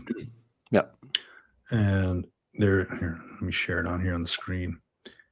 And oh gosh, where is it? Here it goes. Warriors on the way. Warriors on the way. So soldiers, sailors, airmen, and Marines of the United States Armed Forces. I'm sure Coast Guard is included in this as well. Rob, can't tell you for sure. And maybe Space Force. Engaged in persistent conflict in Iraq and Afghanistan for decades. U.S. service members are still put in harm's way in multiple areas hostile to American interests. This is the longest period of sustained combat in American history. As a result, levels of PTSD and moral injury exhibited in our veterans are rising rapidly. So they had, I believe it was a Navy gentleman who is a chaplain, started this, and he leads these trips going to that Camino, right? You start from Astorga, which I'm not sure where that is. It sounds like it's in Spain somewhere. But to Santiago de Compostela, which is, the Camino. All right. So yeah, I was going to reach out to him because I just saw him talking on this NBC News or whatever on what he's doing. And it got me thinking, I'm like, hey, what better, we're all veterans here. What better way to connect and figure out what they're doing and why they're doing it than to connect directly with them. So, yeah. Warriors on the way. They give you a seashell and stuff. That's like the pilgrimage seashell. Yeah. Yeah, cool. And like every year they all take a picture in front of the where that's the cathedral where Santiago de Compostela. So very cool stuff. And again, I'm not very religious, but I'm like, man, I'll do this all day, man. This is awesome. Warriors on the way. Looking forward to reaching out to these guys. Good stuff. Yeah, I think you're gonna have a good time on that one, man. If my legs hold up, dude, I gotta. It's not something I can't. I gotta train for this thing. Slow and Right. steady. I'm gonna be. I've told my kid already. Like, hey, no BS, dude. We gotta actually get out there and start walking. You know, we can't be watching Netflix and shit all day. I can't be watching YouTube about other people doing the damn thing and thinking that I can do it. Right. That's how I got hurt doing the freaking Marine Corps marathon. I didn't train for the damn thing. I thought I could just Marine Corps shuffle it out for 26.2 miles. It ain't work out, dude. It did not work out. So I definitely got to train for this thing. And thankfully enough, here in SoCal, there's a lot of mountains, a lot of trails and things like that. And, you know, I happen to live by one. So got to get out there and just try it, man. Why not? You got any big plans there, Rob, for 2026? 2025 was such a busy year for me. For one, I retired, but that also included moving back home with my family because I was a GO for my last year. That's right. Ran the Boston Marathon. That had been a lifelong dream of mine. And I'm just kind of and got some time off, like you were mentioning before. Yes. From the 2-star guest that you had, how important that break is. I didn't even take that break on purpose. It was kind of by happenstance, but I'm still sort of in the process of. For one, I wanted to figure out how I could manage without working, and money goes pretty well here. This is it's a relatively veteran friendly state, I guess you could say. So we're making do just fine. I am starting to get a little bit restless from time to time, so I'm definitely pursuing opportunities as they come. And I guess that's kind of my segue into 2026. I think that'll certainly not going to rush into anything or try too hard. The opportunity has to match my needs, match my aspirations, and ultimately fit me. Right. But I think that's kind of be my focus, that and getting my daughter off to college. That one's going to sting. That one's going to burn a little bit, but she worked really hard and, you know, deserves it. So we'll it's good, man. Work on shrinking our family. Oh man. That's that's when thinking about it just it hits you. It hits you a little bit. Just knowing that they're going to be starting off their adulthood, and you can only hope that you gave them all the tools and raise them right for them to make good decisions on their own. So that's all I can hope for, Yeah, I'm pretty confident. Good. If that's the case. It's just I like having her around. It's it's my problem, not hers. This is an exciting time, no less. So it is fun, stressful in a way, just because it's like waiting for the call to see if you're accepted or whatnot. But it's looking, I'll look back on it. We as a family will look back on it and be like, these were fun times. So that's what early 2026 has in store for us. And I can tell you it'll be a lot less busy, a lot more streamlined than or more normal than 2025 was. But I'm excited. Another year. Yeah, new things to come, man. I love that. New things to come. I think for the next year, like for John and I, at least for the podcast piece, looking at more like veteran stuff. We're always just immersed with this. I mean, it's become part of my world now. And, you know, there's going to be a lot. I foresee there being a lot of changes with these bills being put out. You know, I'd like to see some movement on the Major Star Act, a couple other bills that I put out there on that last video, and things that are currently pending and they're not passed yet. They're either stuck with the Senate or they've just been introduced or whatever, namely like that Major Start Act, which needs to get some traction, right? Curious how that Sherry Briley and Eric Edmondson Veterans Benefits Expansion Act is going to work out, especially for those folks who have 70% or below VA disability ratings, and how that's going to affect folks who want to use their second or their VA loan to purchase a home, who have those 70% VA ratings or below. The Saving Our Veterans Lives Act, Guard VA Benefits Act, the VRNE Program Integrity Act. I think that's getting a little tighter as well. I think it's putting more ownership on the counselors as well, because that one, if anybody out there has used VRNE, they know it's kind of a pain to get a hold of counselors. I know I've had my troubles doing that, and I know a few folks in the comments have had their troubles doing that as well. But I think it puts a lot of ownership on the counselors, where they need to report the times, how long it took to actually get a hold of folks. And of course, one that's near and dear to my heart is the Forward Act, because I'm a big fan of the TSP. So that one is, I'm tracking that one. Yeah, as soon as I hear something, I'm putting that video out there. Because if you're telling me that I can contribute to the TSP, dude, the next day I'm on tsp.gov and make some changes real quick. Because that's what I know, that's what I feel comfortable with, and why not continue contributing to that?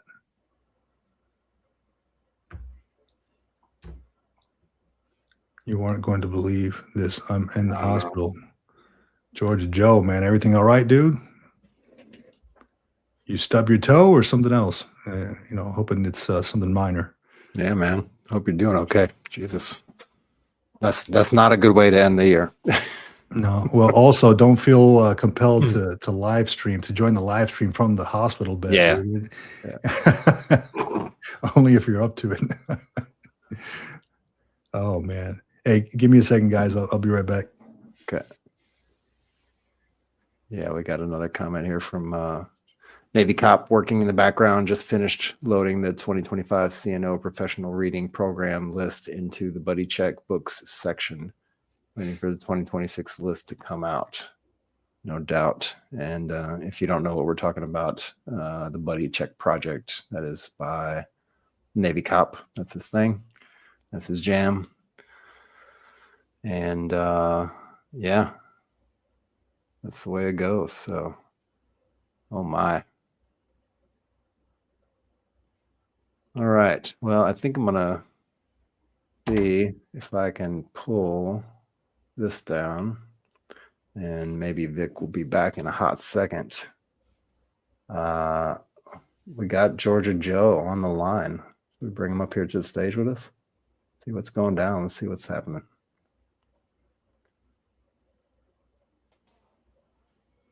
Joseph. Joe. What's going on, guys? Learned a valuable lesson this weekend. I see that. What Stay happened? off of ladders. Oh no. Man, are you going to be all right? I'm gonna find out. So I was on a ladder. I was painting I was staining my deck. Yeah. And it was the legs were sitting on pine straw, and dude, before I even knew what was happening, it dipped out. And you dipped out with it. Yeah, but the bad thing is I cracked my pelvis bone in 2 areas, and I fractured my L1. That doesn't sound fun, man. No, and then I fractured my elbow. I hit the ground like a brick. I was like, Jesus. Yeah. Valuable lesson. Say no. Say no to ladders. Yeah. Man. I would expect if there was pine straw underneath that ladder, there would have been pine straw that could have broke the fall a little bit and give you a little bit of support, but no. Yeah, but here in Georgia red clay is like brick. Yeah, I know. I I lived there hit for that. many years. I hit that joker like a brick, man. I was like, I just laid there. I was like, I thought I broke my back. I was like, oh God. Yeah. How high up were you, Joe? 8 feet. Damn, that's a long Yeah. way to fall, Yeah, man. Yeah, especially at 53 years old too. a little bit of a fall. So you just getting in there, or you just been in No, there for a little while? I'm just hanging out. They're trying to decide what they're gonna do because they were like they're doing the pain management thing. Yeah. And if the pain management thing doesn't work, they're gonna put a screw in my back. So Okay. but you know what the crappy thing is? I got class on Monday. VR&E class. I'm like, I told my neighbor, I'm like, bro, you got to bring my laptop. I can't miss that. Yeah. Are you are you at and sorry if you don't have to answer if you don't want to. I'm just No, curious it's cool. if you're at a VA facility or if you're just at a regular No, but local I hospital. did call the VA facility. I went to a regular hospital. They called the ambulance and everything. But I got Okay. I'm getting a second opinion from the VA because I'm like, I like their orthopedic department here in Atlanta. Yep. And yeah, because this guy was talking about we're gonna do physical therapy, and I'm like, not until I find out what is exactly going on with my back, brother. I said, because you're not putting me in a wheelchair. Yeah. Well, that's not happening. Well, that's good. The VA's there to step in and hopefully take care of things and help you out and get you an answer that's closer to what you're looking for. Yeah, because I was like, I'm like, you're not gonna put me through physical therapy and then something be bad because I got degenerative disc disease. So I'm like, nah. Same. Yeah, we're gonna find out exactly what's going on first. I'm scared to death if anything happens to my back, man. Just the slightest tweak. Like right now, I'm approaching my 3-hour limit right now, and my whole spine is like on fire. Yeah. But if I fall and twist it or do something crazy with it, I'm terrified of it. Terrified. Yeah, I couldn't even believe it, dude. That ladder just said, and I was like, uh-oh, here we go. Is that Georgia Joe? Yeah, man. Georgia Joe in the house. What happened? They amputate the wrong leg or what? No, bro. I was on a ladder and literally I was on an extension ladder, staying on my deck 8 feet high, and the ladder dipped out from underneath me. Holy crap, man. What I cracked my pelvis bone in 2 areas and I fractured my L1. Oh, damn, dude. Yeah. And they were like, Well, this is a civilian hospital. They're like, oh, we're going to put you through physical therapy. I said, not till I find out what's going on with my back, you ain't. Yeah, you're right about that, man. Get all the facts first. Yeah, because I'm like, I got degenerative disc disease in my back. So yeah, I'm like, I'm good. No, I called the VA and I'm like, I want a second opinion. Yeah, that's why I don't put up Christmas lights anymore, dude. Right. Bro, that was like I thought that thing stole my soul when I hit the ground. I was like, oh my God. Damn. Oh, I can only imagine. I was just laying there. I was like, and see, my neighbor is he's a veteran too. So he was like, I'm calling the ambulance. I said, all right. Yeah. I said, but I'm calling the VA. I said, because I'm gonna make sure they cover this. Yeah. For real. See, he knows. He knows. That's good. Yeah, I'm like, I said, you ain't finna get me with a bill. Not today. Yeah, just make sure you call him within 3 days. Oh yeah, I called them this morning at 3:00 in the morning. Making sure you got all bases covered. Yeah, yeah. I'm like, knows CYA, baby, CYA. That ain't. Man, so what are you wearing a backpack there? What am I seeing around your elbow? It's it's one of those new back braces that literally has and it looks like I'm going parachuting. Yeah, it does. It's got these little rip cords you pull across. I'm like, okay, well, let's do this. I was gonna say, no wonder your back hurts, man. You're wearing a backpack laying down. Yeah, it was bad though, because like it scared me because everything went numb as soon as I hit the ground. I was like, oh God. Yeah. I'm freaking out. I'm going, oh God. Yeah. Oh God. Hold on. Yeah. Well, I mean, the good thing is you're still breathing, man. So you're here with us. Oh yeah. That's good. Yeah, but I was like, when they started talking about physical therapy right off, I'm like, nah, bro, hold on, wait a minute. You're not fixing to put me on one of these physical therapy plans. The next thing you know, you snap my back. I'm like, nah, Yeah. we're gonna find this out first. Yeah, get all the facts, man. That's good. Well, I'm glad that again you're at least, you know, you're breathing, you're talking to us, you're in good spirits, man. I'm like, Happy New You Year. know, yeah, right. Happy New Year. holidays, man. Starting off with a new back, I suppose, right? That's what I told them. I was like, man, I got school on Monday. I got VR&E cybersecurity. I told my neighbor, I'm like, bro, bring my laptop. I can't miss that. Hey, just tell your counselor you damn near broke your back. I think they'll give you a pass, man, Nah. for the next semester. But you know how they are, though. I mean, if you Yep. miss too many classes, literally that you're paying $24,000 back. I'm like, nah, that ain't happening. Yeah.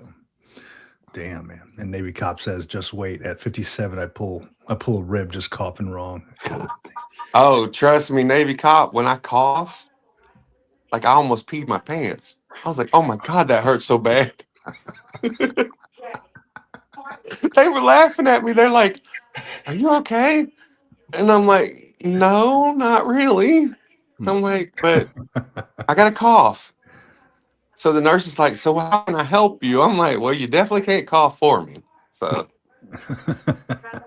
but dude, let me tell you, you want to talk about insane, right? Like, so I'm down in the trauma unit because, you know, they brought me in as a trauma. This world is crazy right now, bro. There's literally a guy down there that confronted his brother-in-law for stealing or for throwing out Christmas food. His brother-in-law stabbed him 9 times. I was like, are y'all okay? I'm like, and you think veterans need mental health? I'm like, my God. Wow. I guess that's food is a big topic in their family, I suppose, man. For real. I'm like, man, you got shanked over some food. That's some jailhouse stuff. Oh, for some throwaway food. For real, right? Yeah. I was would crying gladly laughing. buy you a new ham, dude. Oh, yeah, man. We were down there cutting up. I was laughing so hard. I was like, dude, you know what? You learned a valuable lesson today. He goes, what's that? I said, walk away. Yeah. Definitely Yeah. walk away. I'm like, because that dude is not all there. He's like, I couldn't believe my brother-in-law did it. And I'm like, you're not in the family. I said, now if it would have been your sister, it'd have been weird. But All right. Yeah. You start wearing phone books around the ribs. right? I'm like, dude, this is like gladiators. Oh, man. Mm-hmm. Some leftovers. I was like, wow. Okay. That's insane. Speaking of food and leftovers, gentlemen, I'm gonna go help my wife. I'm gonna go make some dinner. It's dinner time. And as I was telling you, Joe, my 3-hour limit on my back is now the timer just went off and it's letting me know. Oh, yeah, absolutely, brother. You got to stick on that schedule for real. Yeah. It's been a pleasure with you guys. Really enjoyed everything. Appreciate everybody, especially you, Vic, everybody who's out there, you in the audience. I've ran the names for a couple hours, so if you didn't see your name, you weren't looking hard enough. But I want to wish everybody a very happy 2026. If you need anything from us, if you want to have a conversation, if you want to chat, just reach out to us in any of the comments in any of the videos. I'm there, Vic's there all the time, so we're ready to keep the conversation rolling and roll into a new 2026. Yeah, man. It's like if veterans don't look out for each other, ain't nobody else gonna do it. So nope, not at all. Yeah. And that's exactly why we do this, right? To kind of keep that camaraderie, that tribe going, that feeling of togetherness. So I catch y'all every time y'all go live. I'm like, look, I might be in the room, but I'm still studying. I'm like, yeah, you're there with us. Yeah, that's awesome. Yeah. Feel free to go as long as you guys want to go, man. You guys got the helm, so I appreciate it. All right, brother. Be safe, man. Happy New Year, John. All right, John, man. Happy New Year. Happy New Year. Yeah, man. When that ladder dipped out, I was like, oh God. Oh God. Yeah. I can only imagine, man.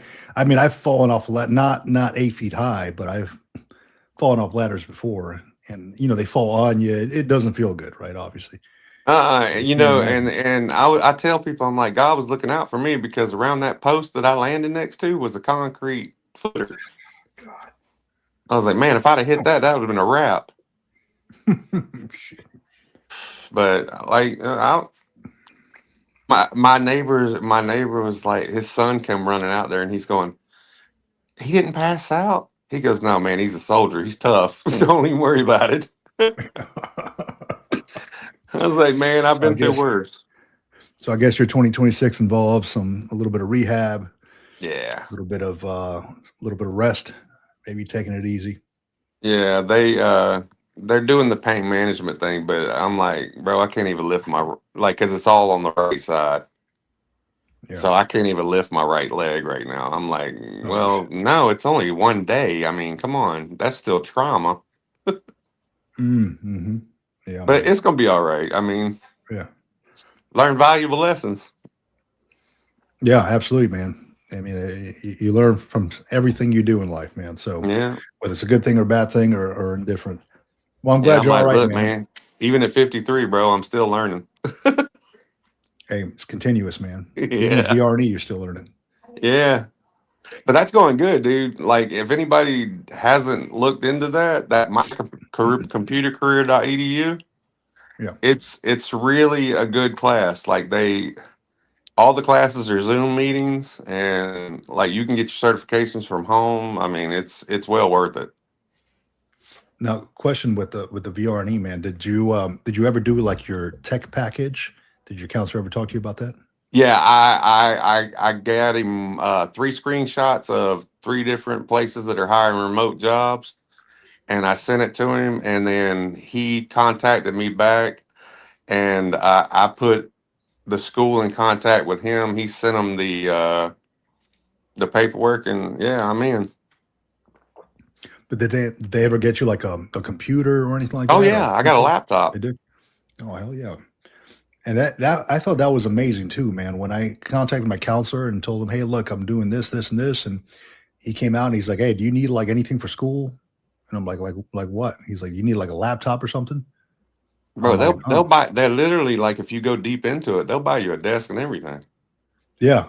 So I was looking at that, a new chair because I'm using my kid's chair right now, right? And because it's more comfortable than what I had. Right. And the guy asked me, he's like, "Hey, man, do you want like a Windows or a Mac?" And I'm like, "I've only ever used Mac unless I'm at work. I'm using the Windows stuff, right?" I'm like, "Oh, dude, I'll take a Mac."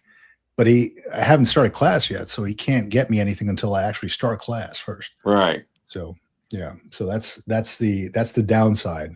But What class are you going to? I'm doing a master's in human behavior psychology. Right on. Right on. Yeah, yeah. I think that's where the passion lies, man.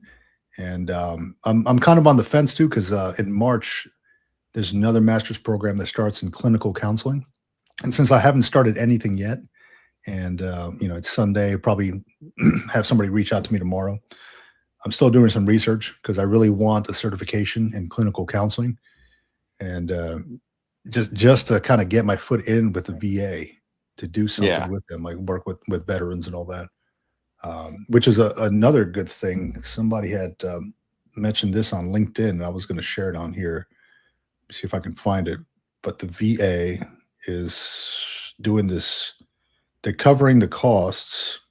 It's called HPSP. I'm not sure what it stands for. Health Professional Scholarship Program.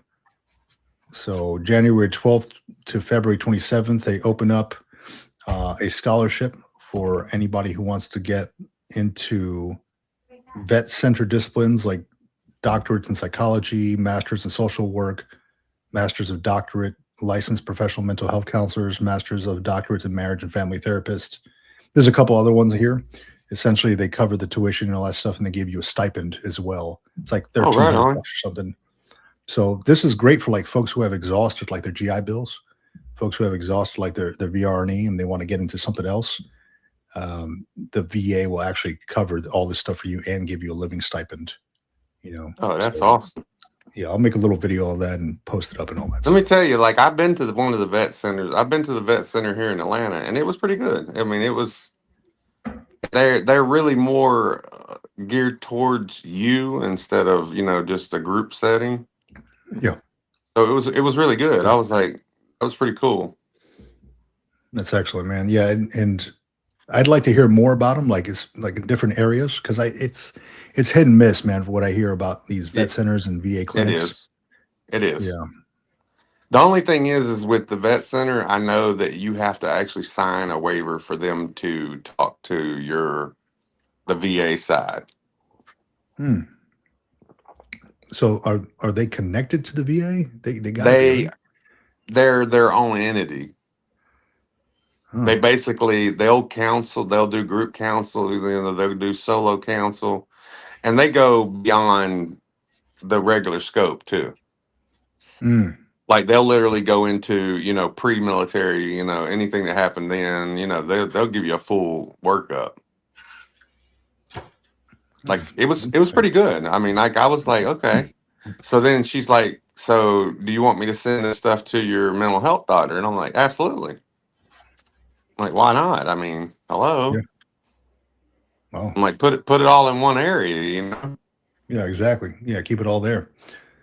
No, that's good. Well, I mean, Joe, man, I'm happy that you're okay.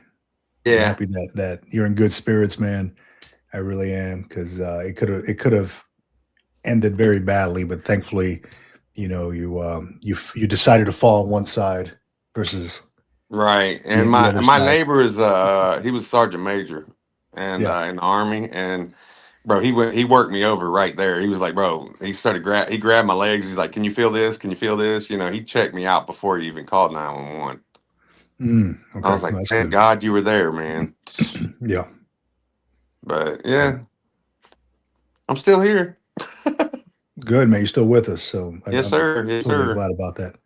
But I'll Good keep you stuff, up to man. date on this this whole, the cybersecurity thing, because like I'm kind of enjoying it. It's pretty intense. They do that whole first week, they do that. We're gonna push you in the water and see if you swim. Yeah. And then it kind of smooths out. And I'm like, yeah. I was like, all you gotta do is weather the first storm, and then but it's going good. I like the instructors, they're pretty in depth, and they give you a lot of information, for where to find to get your certifications.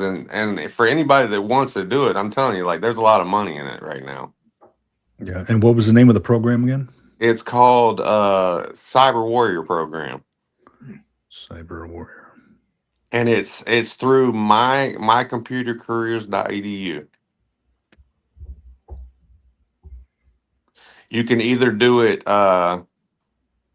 morning classes, which is Monday through Friday. I think it's 8 a.m. to 5 p.m. Or if you're working, you can do it Monday through Thursday, 6 p.m. to 11 p.m.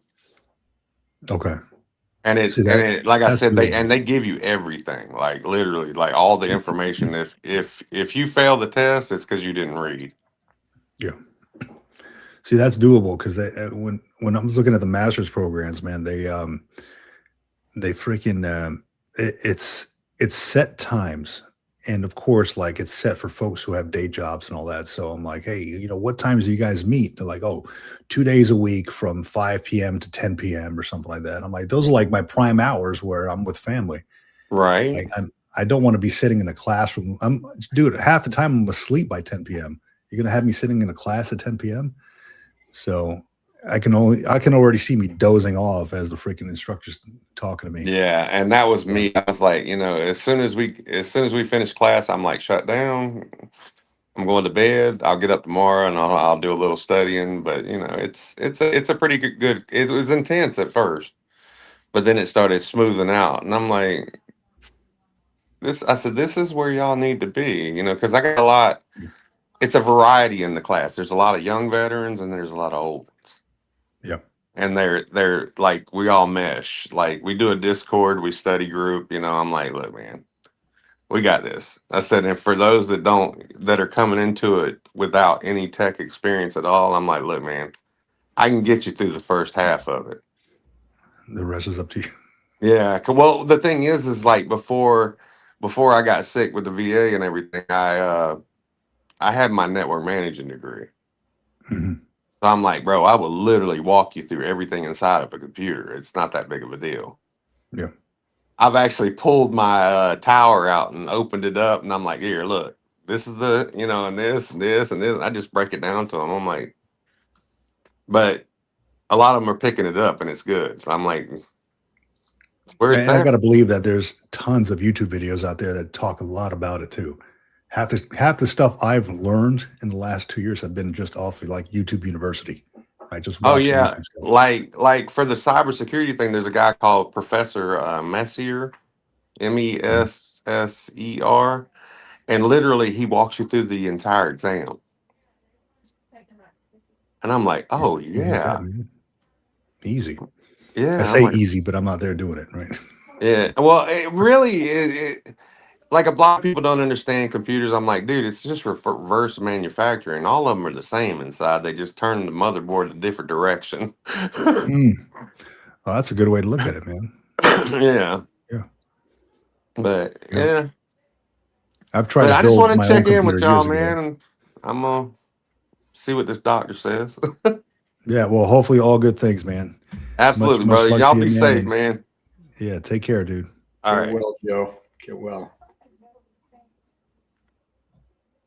Yeah, man. Oh, Georgia Joe, dude. If anything could happen, it'll happen to Georgia Joe, dude.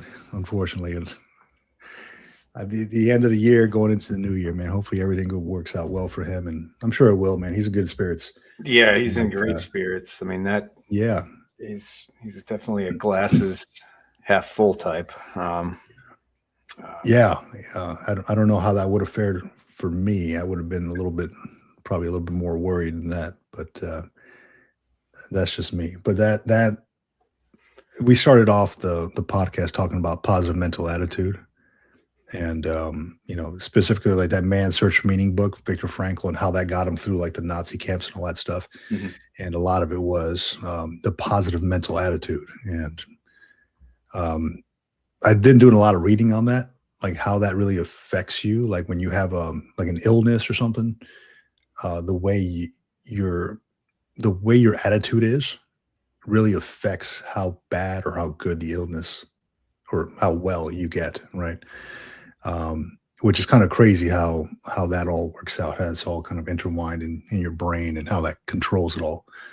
So glad to hear he's doing all right, and I think he'll be all right, man. He's got a good attitude about it. Oh, yeah, great man. attitude. Yeah, it's lousy that it happens around the holidays, but is there ever a good time for something like that to happen? So No, hell no. new year, new challenge. Yeah, exactly. Well, Rob, man, it was good having you on here, man. I think we're at 3 hours and 17 minutes. I might cut it a little bit. Yeah. But good having you on here, man. And I think when's the next podcast? I might be doing my next live stream on a Wednesday, maybe right before the new year, potentially. But I will be working on my book list and all that stuff and kind of curating it. Got a lot of good ideas from this chat, and looking at I kind of I have too many books on my list right now. I need to get it to 12, but it's hard to do because I want to be everywhere at one time. And if I'm everywhere at one time, I'm nowhere. So I gotta make sure I get it right. But yeah, man, Rob, great having you on here, buddy. All right, thanks, and have a good rest of your Sunday, and we'll chat next time. All right. Hell yeah, dude. Take it easy, man. Appreciate it. Thank you. Yeah, so that was Boston Rob on there. That was Georgia Joe. Unfortunately, fell off a ladder and messed up his back and all that. So, a lot of well wishes going out his way. So it's never a good time to get injured, especially around the holidays, man. That sucks. But he's got a good attitude about it. Positive mental attitude is huge when negative things come your way, I think. With that, many thanks to everybody out there watching who has joined in on the comments, who has joined in on the live stream. We couldn't do this without you. John and I were just kind of wrapping up 2025, what we learned from our past guests, what we're going to be doing into the future in 2026. Potentially doing another live stream on the Green Logbook come Wednesday. So check that out, please. If you haven't already done so, please like and subscribe. It helps to get the channel out in front of more veterans who are looking to connect, looking to get 1% better every day and not let their VA disabilities and things like that limit them, which I'm a big fan of, right? I don't want whatever it says on a piece of paper to limit me and my desires to go do something. Or to hang out with my family, or to get outside and to be active, to think and to work, etc. So with that, most likely Wednesday is going to be the next live stream. That's the 31st. So I think that's the day before the new year. And I'll be sharing a little bit about my reading list. If you are a member of the Green Logbook, specifically the Green Logbook, you will get first view on whatever I put out, any videos I put out, and members only chats and stuff like that. So look out for that. And let me see here what I'm getting some comments on here. I'll email you the site updates I mentioned while you were away, that I have 2025 CNO professional reading list on the site now. Yes. So the reading list. Curious to know as well, folks out there who maybe want to get into like a reading club or something like that, or just kind of review chapters every week. It'll keep me accountable as well. It may keep you accountable depending on how well of a reader you are and how motivated you are and how structured. But I feel like I need that accountability sometimes, so I'll put it on my calendar as a pop-up message like, hey, you should be here around this time. But I also am a slower reader because I like to take notes and I like to kind of like reread things. So curious out there, let me know in the comments if that's something that maybe you might want to jump in on, and is doing a whole reading club, a book club, if you will. But with that, totally thankful for an awesome year, on the Military Retirement Podcast, on the Green Logbook. Thankful for the subscribers, for all the guests, everybody out there who has joined in, who has commented, good, bad, or indifferent, because as we know, not everybody is cool as hell. Some people have some things to say on there that don't pertain to anything. So good stuff. Totally enjoy doing this. I love the podcast. I love the live streaming format. And please connect with me if you'd like. If you know of any nonprofits or anybody else out there who's looking to connect, if you want to connect with John and I together, we're at info@militaryretirementpodcast.com. I think I have it on the banner here somewhere. Let me see if I can find it. Maybe not. Here we go. info@militaryretirementpodcast.com. If you have anything for John and I, if you have anything just for me, I'm at the Green Logbook @gmail.com. If you potentially want to be on the show, if you want to connect, etc., that's where you can find me. The Green Logbook @gmail.com. It's as easy as that. With that, been flapping my gums for about 3 hours and 22 minutes. I want to say I appreciate you. Stay safe during New Year's, during the holiday season. And the number is 988. Press 1 for the Veterans Crisis Line. And if you ever need a group to talk to, you are always welcome at the Military Retirement Podcast and the Green Logbook. With that, out here.